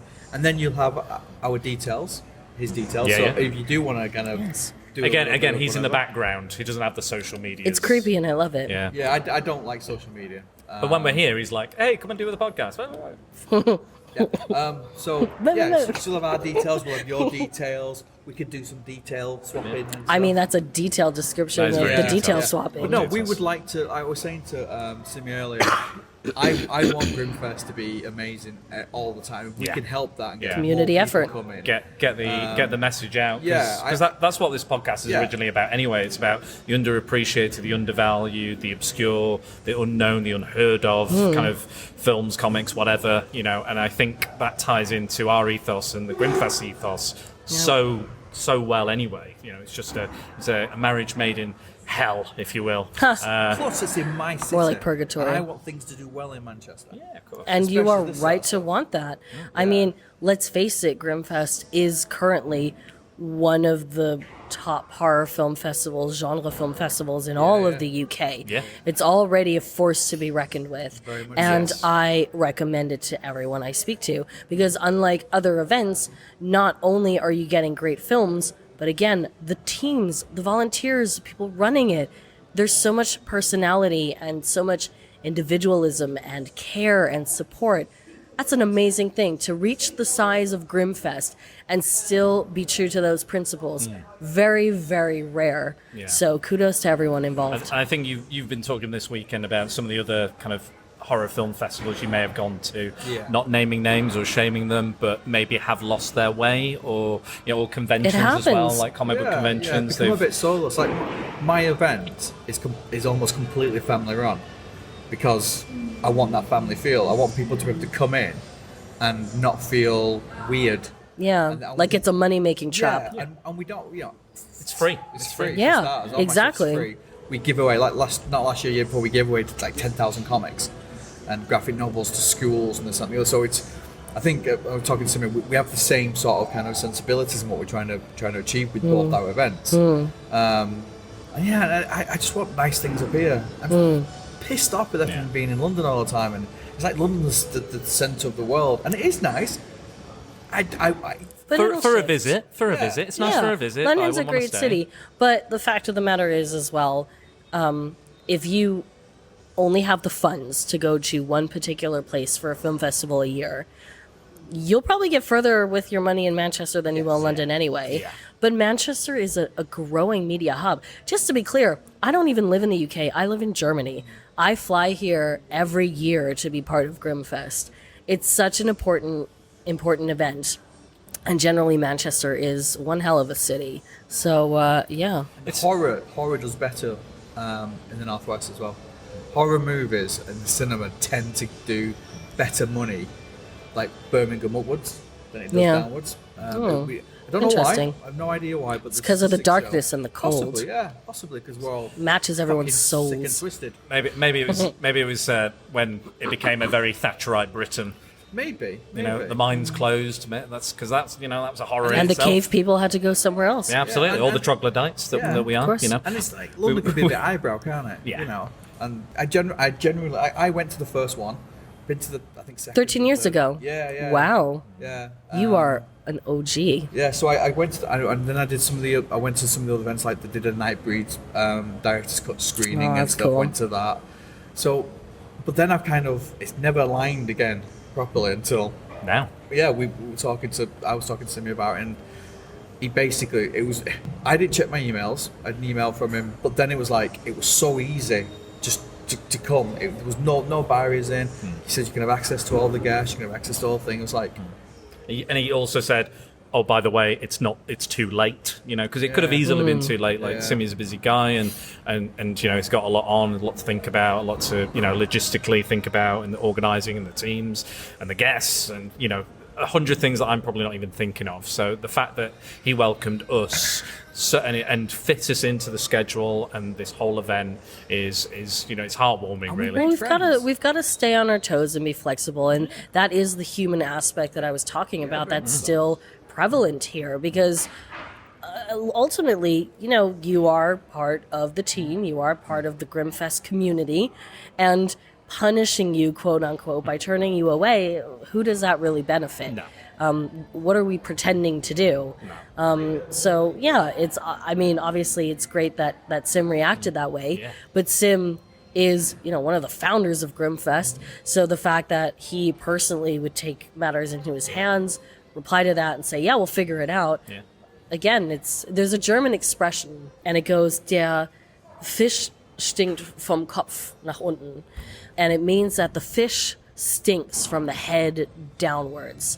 And it basically says, I don't know if maybe you want to edit this out, but the attitude of the management always kind of determines what everything Shit in the rolls mission. downhill. Yeah, basically that, but with a fish. But the opposite is then also the case. If the fish is pleasant around the head, then that's not the expression, but it's where we're going. If you go into It's a much better version than what we said of that expression. If the person who's running it is an asshole, then that filters down. You don't get that same sort of stuff. And I like to think that I'm not an asshole. And do you? Yeah. I'm surprised by that. I could be a dick. You seem like you'd be very proud. No, Depends on the situation. My wife says I'm embarrassed being nice, which I don't know what she means by that. She says that. Oh, but she'll know. Yeah, she says that I'm because I don't like people that much and this, that, and the other, and I like to stay up in the background. So when she says when people gotta stop saying that, but it comes across all wrong. It's like you've done all the what? podcasts Someone's and pretty much quinceanera? I'll watch. You've done all the interviews and things because but you've been involved. But I don't. My events, it's very much in my image, the way I want them to be, which is friendly, accessible. I want people to have a good time. I want everyone to have the same thing. There's no ego with you in No, your event not at because all. the thing is you're pushing the people that deserve to be pushed forward. It's not like, oh, look what I put on. What I good. And that's why I'm in none of the. I'm not. You won't see me in any of the media or anything with it because it's not about me. It's about the people who come to the events. It's all about that, and it's the same. We get the same vibe here. But no, and I like that. I like the fact that it's. People make these things. Yeah, they do. If no one came and if all the volunteers were knobheads and stuff, then nobody would come and it wouldn't work. But the fact that everybody comes, have such a good time, and all the volunteers, all the staff, yourself, all that, it all adds to it. The fact that you're just all so friendly. And you speak to guests, and yes, there's some who are here for the first time, but a lot of people I've been here for the last 5 years, 6 years, 10 years. You've been here since the beginning. People come back. It was my first time this year. And I feel like it's and going to be... And you regret it? No, not in any way. Not in any way. I've always, again, like Dennis was saying, it's just scheduling, work, and all this other stuff has kind of stopped me from coming. But I'm here every year, even if I'm not podcasting. I think I've had such a good experience that I think this is going to be this is planned recurring into thing. my calendar now Good. year, because I've loved every single film I've seen, because the programmers have picked some great films and just some amazing stuff. So even for me, it's just been amazing, just an amazing experience, and we're so kind of hashtag blessed to be a part That was of terrible. this. Why'd you do that? I don't know. But you're right. That will be cut out. And no, don't cut it out. Keep it in, even though you're probably the person editing it. Keep it in. I'm definitely No that clap person. on this one. No. But no, I mean that's probably the truest form, or the truest testament, considering you yourself have been here for the first time and have had such a positive experience. It's amazing. Yeah. But yeah, and I think everyone who is a part of it, whether you are an audience member and really appreciate it always, or you are a volunteer, or you are a guest, everyone feels like they contributed to Grimmfest's success, and I think that means something. And they're also treated that way, that they've contributed to the event. And that's what I do. I could never put on any of my events if it wasn't for like Dan and all my volunteers. And somebody put a review on saying Dennis has his volunteers, army of volunteers, well drilled. That was the first one. We didn't have an army of volunteers. We had 7, but they all worked their asses off to Wow. make sure it worked. And Awesome. obviously it's grown from then. It's the same here. People invest in it. That's why you get the same volunteers coming back all the time, because they do feel part of it. They don't feel like somebody like bigger conventions. Whoa. Someone almost slipped you the go name. in and they just give you leaflets, and you go up to them and say, "Excuse me, can you explain what this is?" Don't know. I've shrugged my shoulders there.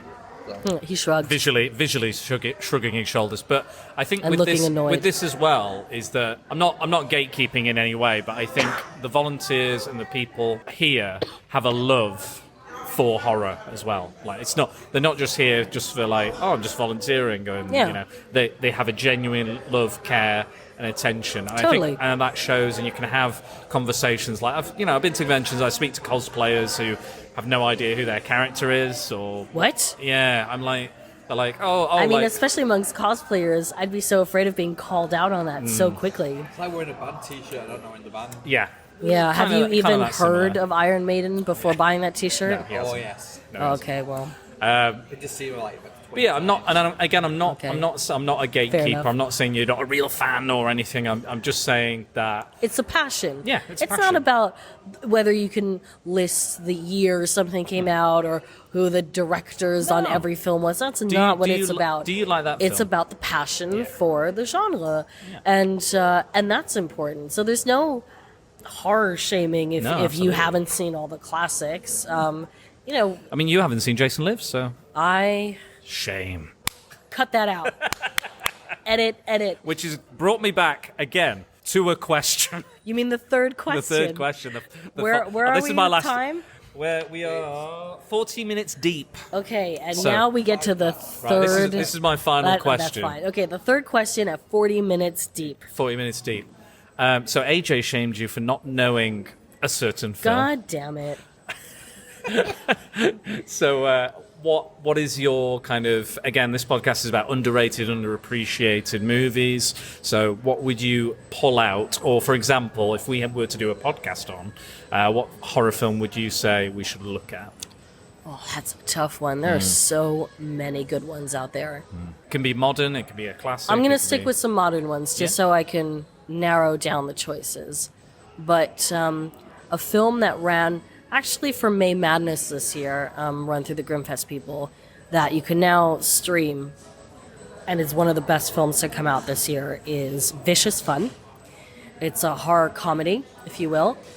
It's about a young man who passes out in a bar, and when he wakes up after hours, he realizes he's accidentally walked into, I guess, an anonymous self-help meeting between serial killers, and he has to pretend to be one in order to not become their next victim. So funny and so beautifully shot. That's a great film. A film that was in the theaters recently, and I had the pleasure of interviewing the director, was The Night House. And I recommend that because the director creates fears out of negative space. So he actually built within the house where they filmed, with a team of professionals, physical optical illusions that only worked if you looked in a certain direction from a certain point. And they filmed that with the camera. So rather than inserting ghosts and demons, they use optical illusions to create silhouettes of figures in negative space. Wow. That's something I haven't really seen much of, and I highly recommend it. Another film that I recommend that I also got to interview the director for was... It's almost like she wants to answer this question. Yeah, I know. I'm excited. It's crazy. There's so many films to talk about. Werewolves Within. Yes, we've heard it. We've heard of that. I've seen Werewolves Within. Have you seen it? What did you think about that? I thought it was okay. Okay, wow. Harsh. Yeah, no, I thought, I think I liked the main cast. I thought they were funny. Mhm. I thought, I just didn't know whether it knew what it was trying to pitch at. So to me, in my head, I pictured this film taking place on a stage as a stage play. Yes. Because it was so focused around the characters and the dialogues. Yeah.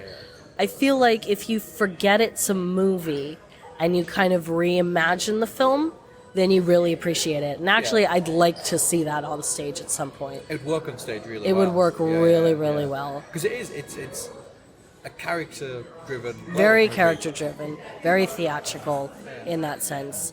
So yeah, so those I guess are some newer films I would highly recommend. And if you haven't Any seen older it yet, ones? Psycho Gorman. Psycho Gorman. Yes. I showed Dennis Psycho Gorman. Yeah, Probably my favourite film I've seen this year, I think. So Steve and I had a chat a couple months ago when he was promoting his film, Kostansky, and he's another guy who just loves making the film. And he was telling me how they went to the dollar shop and they got like cheap rhinestones and stuck it on the costumes because he actually, he does special effects, practical effects himself, and he was really hands-on with this movie as well, even though they had a team and they were all very professional. But, if you're a true filmmaker, you're not going to let everyone else do the work. You're going to get involved. And there was so much passion that went into that film. And fantastic. If you want to catch that interview, I did it for Horror DNA and it's on YouTube. And there's some interesting behind the scenes. Yeah, behind the scenes information. So that was cool. Older films. You know what? I'm gonna give you a really random, obscure older film. Yes, I'm gonna give you please. two. Go for it. Two. Yes, we love Okay. it. So one of them is technically a film noir, but it was super ahead of its time. It's called The Lady in the Lake. And the reason why I recommend that film is because although it came out in, I want to say the 1940s, it was shot from first-person perspective, which is really unusual because the cameras back in the day were humongous. And so it's really about this woman who's gone missing and a detective who's trying to find her. The reason why I'm listing it despite it being a film noir is because film noir obviously inspired a lot of the modern horrors we know today. So I do recommend that. It's a good one. And another old film from, I believe, 1962, Brainiac. And it's about like this 300-year-old Mexican baron who comes back and, just kills people or whatever he does. It's an interesting watch, and I highly recommend it. All right. I like the sound of those. Yeah, definitely. Yeah. Absolutely. Right. Oh, I suppose we should let you go. Yeah, I feel like I feel like I'm gonna miss this movie. I'll have to catch it tomorrow. Is this something you're Q&Aing as well, or is this? No, luckily not a Q&A. No. It was just for fun. Well, we've still got a couple of things to record ourselves. Yeah. So before we go home, and we want to try and say goodbye to everybody as well, since we're not here tomorrow. So we're going to be just nice as pie, aren't we, Dennis? Yeah, but nice as pie. I'm always nice. We did say we'd come back next time. We'll probably get a hotel or something and just hang around. Big if. We're not making No. making assumptions. Well, also I still like going to bed early, so it's not like I'm the one partying all night. I don't drink alcohol, so I don't when you're either. sober, it's a little rough We're gonna miss the stay after up party late. as well, which I'm a little gutted about. I'm teetotal. I don't smoke. I know, but it would have been nice. Yeah, but it's the be people who don't drink who are the real crazies. I quite like sitting back and watching other people. I don't need alcohol to be stupid. No. Just do it just anyway. helps. Story of my life. But yeah, yes. thanks for having me, guys. No, it's been great. it's been brilliant. Thanks so much. I personally like the longer interviews myself. Like so, Yeah. like Editing is less fun, but yes, it is, but I feel like we get a bit If more you're out even of the gonna do guests. that. Yeah, just leave it all in. Slap it all. editing. Well, it depends how quick Grimmfest wants it, I guess. Yeah. You know, be down to them really. But I'm gonna get started on it tomorrow. Hopefully, get day 1 done and get that out as soon as possible. And then we're going to do day 2, day 3. I was thinking about breaking up in a different way, but I think this will probably be a bit easier and time-wise it'll make more sense, I think, timeline-wise. Yeah, no, it's been great. Thank you again. Thank you so much. I know course. that you've been super busy, so we do really appreciate you coming Never down. and too sitting busy with- to have a chat with two equally insane people. Oh, yes. I mean, including myself, Oh, yeah, compared to me, yeah, not yeah. each other. Ah, I mean, yeah. But no, thanks for having me. It's been awesome. Cheers. Thanks so much for your time. Thank you. Bye. Hello, we're back at Grimmfest 2021. We are Spider Down and the Secret Balls, the official podcast of Grimmfest, and we're here with another horror connoisseur. If you'd just like to introduce yourself, sir, and just tell us a little bit about what you're doing here at Grimmfest. Yeah, sure. My name's Kenneth James. I'm a filmmaker, photographer. I'm based in Manchester.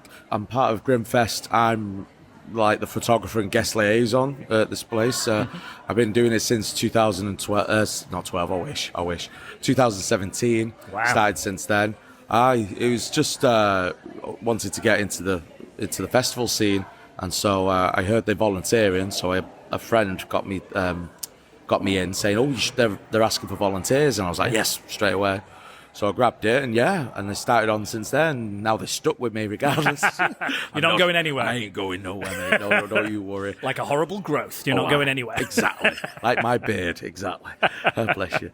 But yeah, it's great, and I just love it. I just love the atmosphere and everything around it. I'm more addicted to that than the horror films. Themselves. I'm like, I love the behind the scenes of things like this, like filmmaking and all that stuff. That interests me in general, like grabs my interest more. But I just love the atmosphere, I love the fans. You definitely don't see this at a lot of festivals. It's I love the vibe it gives off. There is a definite, like, this is our the podcast's first time here, my personal first time here, and I feel so welcomed. I get on with everybody. Everyone's so nice, so generous. You know, we've had zero issues. You know, with everything. We've enjoyed the film. The talent have been great. The guests have been great. Staff have been great. I couldn't agree with you more. Exactly. It's a different vibe, mate. Whole different thing. I'm volunteer at loads of festivals. I won't name drop them or what, but I mean, like, all Manchester ones as much as I can. I like helping out wherever shape or form. Yeah, of course. But yeah, Grimmfest was my first, and it'll always be my first on the priority if I had to pick, because of the vibe. Everything. Your first love. It was what got me into the world of festivals. That helped me spread out everywhere, and I just love doing it. But I love looking after the guests. That's my favourite thing, making sure everyone's all right. Well, Dennis has a lot of experience with that, as I'll let him say. I'm very sleepy. Because I run events as well. So yeah, happy guests, happy festival, Exactly. happy event. You know, and then they go and talk to other people. And then that brand builds and builds and builds. And then people want to come rather than you're begging people to come. But no, I agree with. I think horror events in general have a different vibe.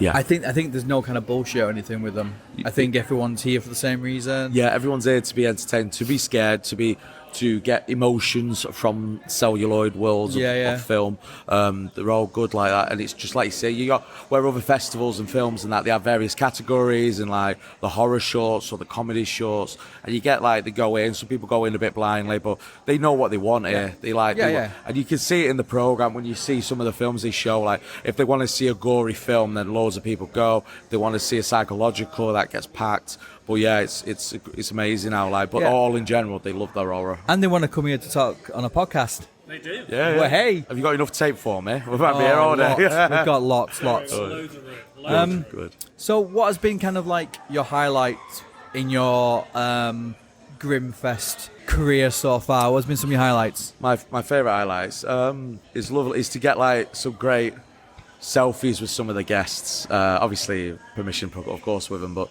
yeah, my favourite would have been Johnny Vegas a couple of years ago. He had a great film on, and that was really good. I can't remember the name. It was like Through the Woods or something. It was it was a great film. It was a great feature, and I absolutely adored it. And it was great to have a selfie with him. And I was just having a nice photo. And he's like, "Oh, you're doing that then?" And he grabs me, pins me to the wall, and gets a selfie. And I was just like, "Yes, mate!" And I was loving it. I just love it, having a laugh and learning things. And Polly McIntosh, when she came down the other day from Walking Dead, and that, she was great. She was absolutely great. And just watching her being interviewed, and I just love that. And just watching people, it's great seeing celebrity or people of popularity, if you will. Speaking of horror and Johnny Vegas, I'm friends with one of the stars of Benidorm. Oh wow! So Hannah Hobley, she was the young teenage pregnant girl, if you've seen it. And one of the scenes, she had to kiss Johnny Vegas, and it was her first on-screen kiss. So it was a bit nerve-wracking for her, with obviously being with Johnny Vegas. But yeah, I'm not saying it's horrible kissing Johnny Vegas. I'm sure it's very nice. No, I'm sure it's a lovely experience. He is a very soft kiss. But yeah, it was just not like perfect switch. I'm joking. But yeah, it was just something that stuck in my head then. But yeah, he's an absolute riot when he came in. He was just great. I loved him, and especially on the signings and that, he was great. Polly McIntosh was fabulous. Everything was great.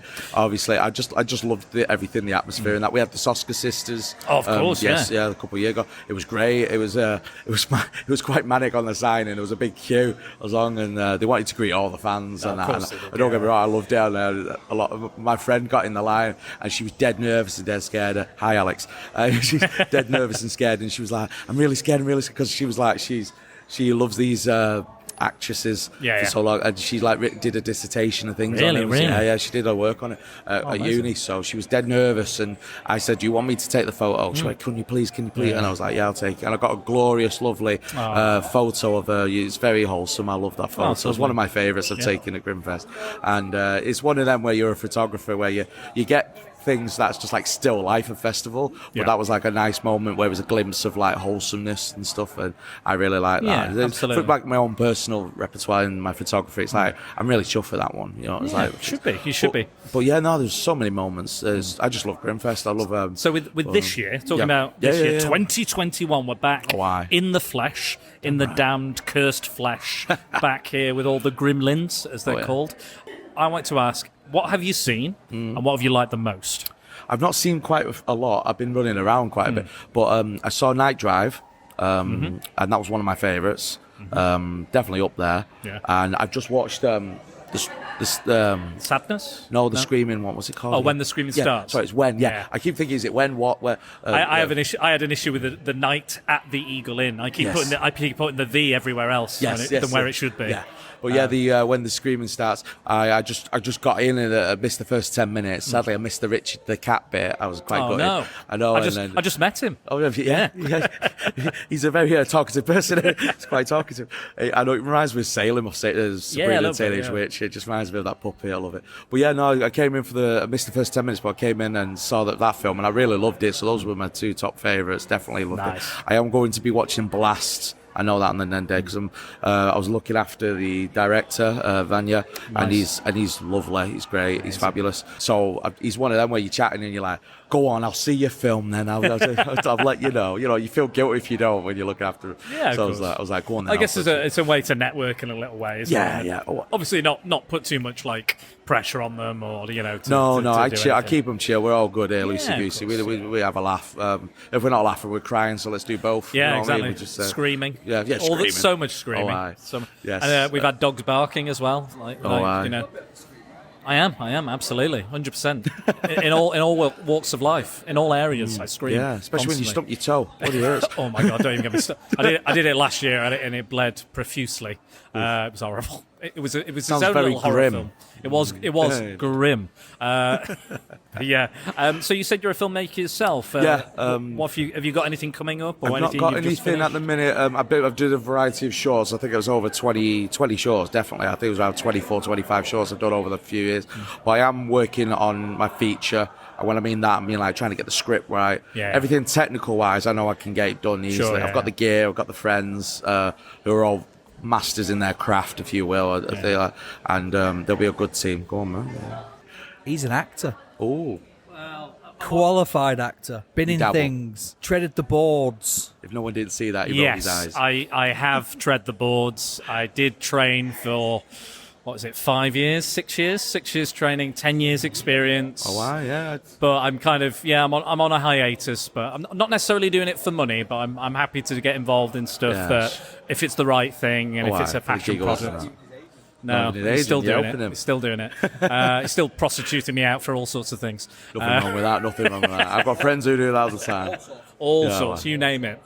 It's just like the beta test with a dodgy envelope, a dodgy purple envelope. Yes, I have some experience, but I've actually I've stepped away from it a little bit. I'm not never say never. No. Never say never. Never. But if the script is right, the money's right, and yes, yes, lots of nudity. Male nudity, though.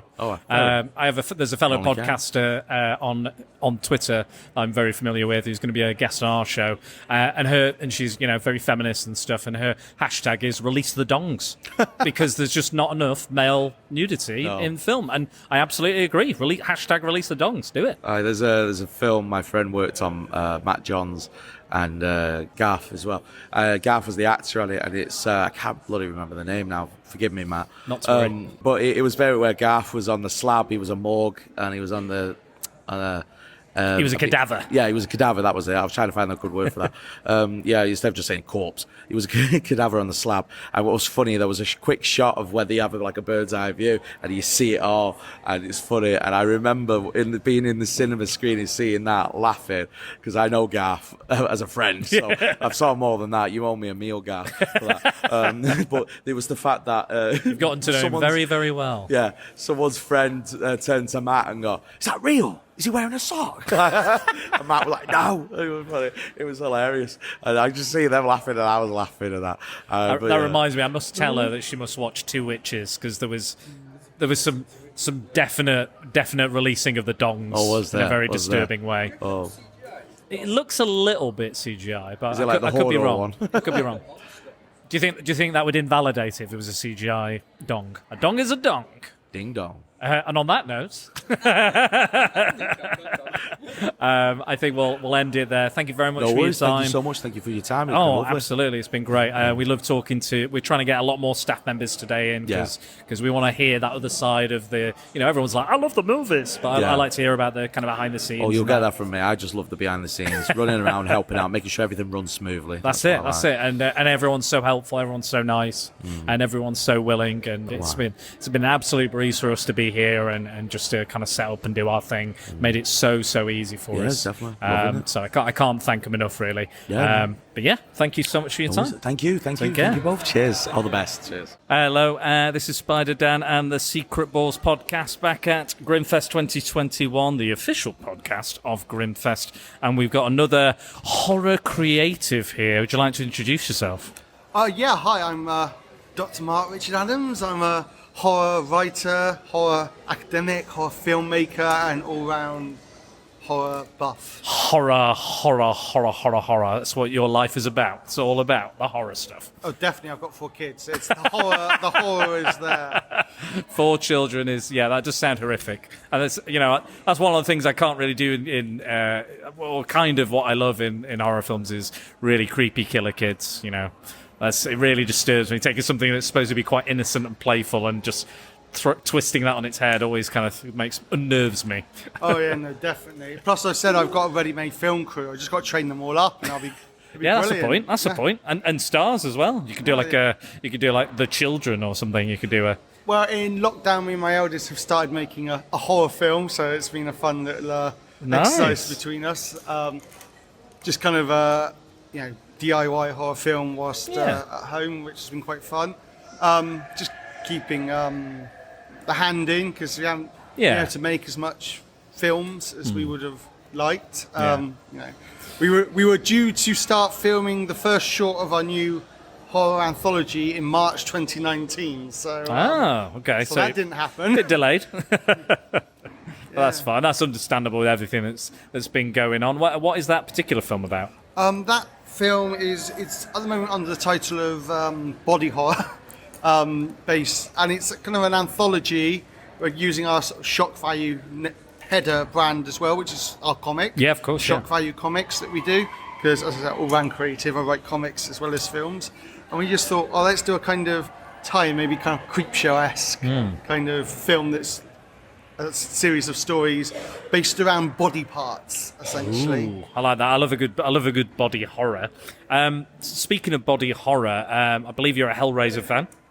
Yeah, Hellraiser. I mean, it's responsible for me being here today, shall we say. Got into my Hellraiser, wrote on my Hellraiser, got published on Hellraiser. Wow. So, weirdly enough, my actual thesis, I got my doctorate, isn't on Hellraiser, but all my actual publications are horror-based. I've just been doing another piece on it, actually, at the moment. Went to a Fear 2000 online conference recently, which was... I spoke on, can you guess, Hellraiser as Hellraiser. well. I'm going to say Hellraiser. Yeah, you definitely had a... Ding, ding, ding. Yeah, exactly. Hellbound Hellraiser 2, though, is my favourite film. That's mine as well. Oh, really? That is, well, not my favourite film ever, but my favourite film of that franchise.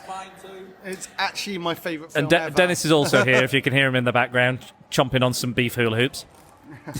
That's actually why, as our company, where we make the comics and films, we're called Hellbound Media. It literally came from that, because we started off... I wanted to make films because... I've always wanted to make films. I wanted to make a horror film when I was, a teenager. So there was that kind of element, because I loved Hellbound.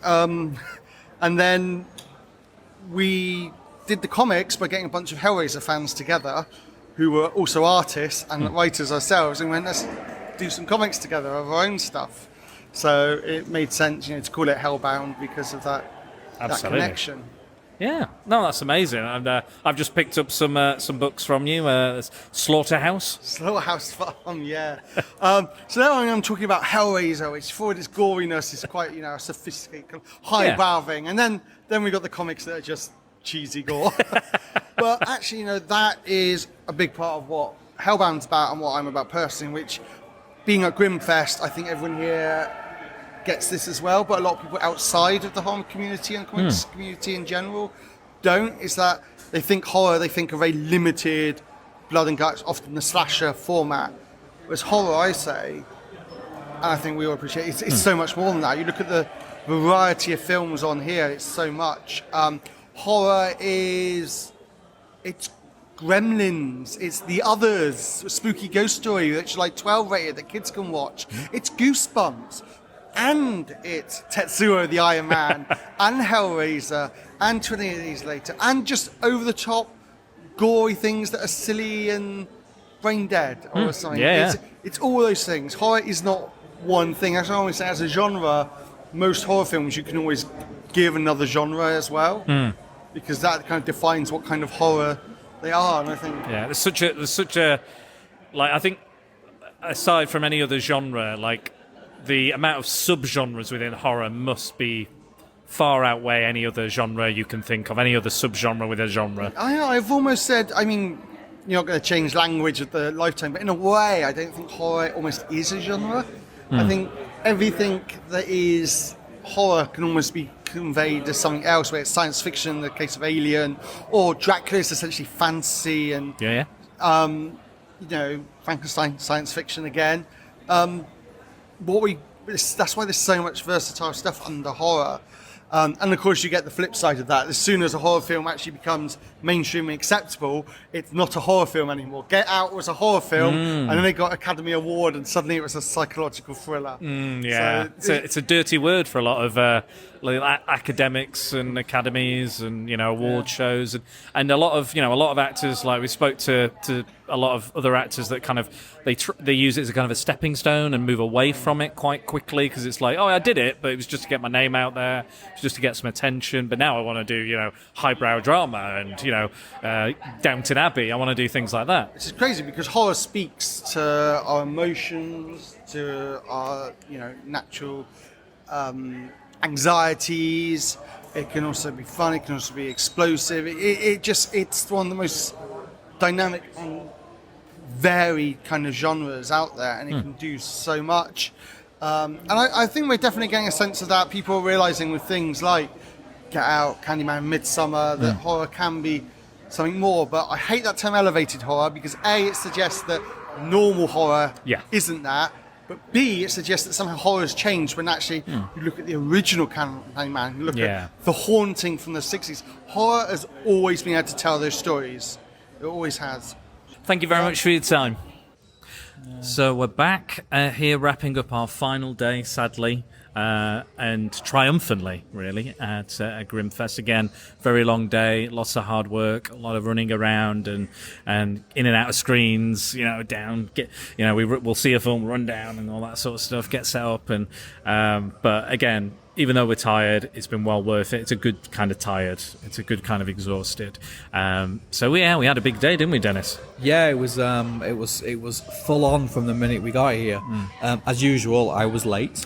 You had a few issues. Yeah, so that's it seems to be an ongoing. I hate being late for things, but it seems to be an ongoing thing at the moment. I blame Manchester roadworks. Petrol. Yeah, luckily Dan, the man, was here to set everything up. I was here on time. Yeah, I was that much in a rush. I'd left my phone. Actually, my car's keyless. Your lifeline. I ran off with the keys in my pocket, so the car stalled, and my wife shouted at me lots.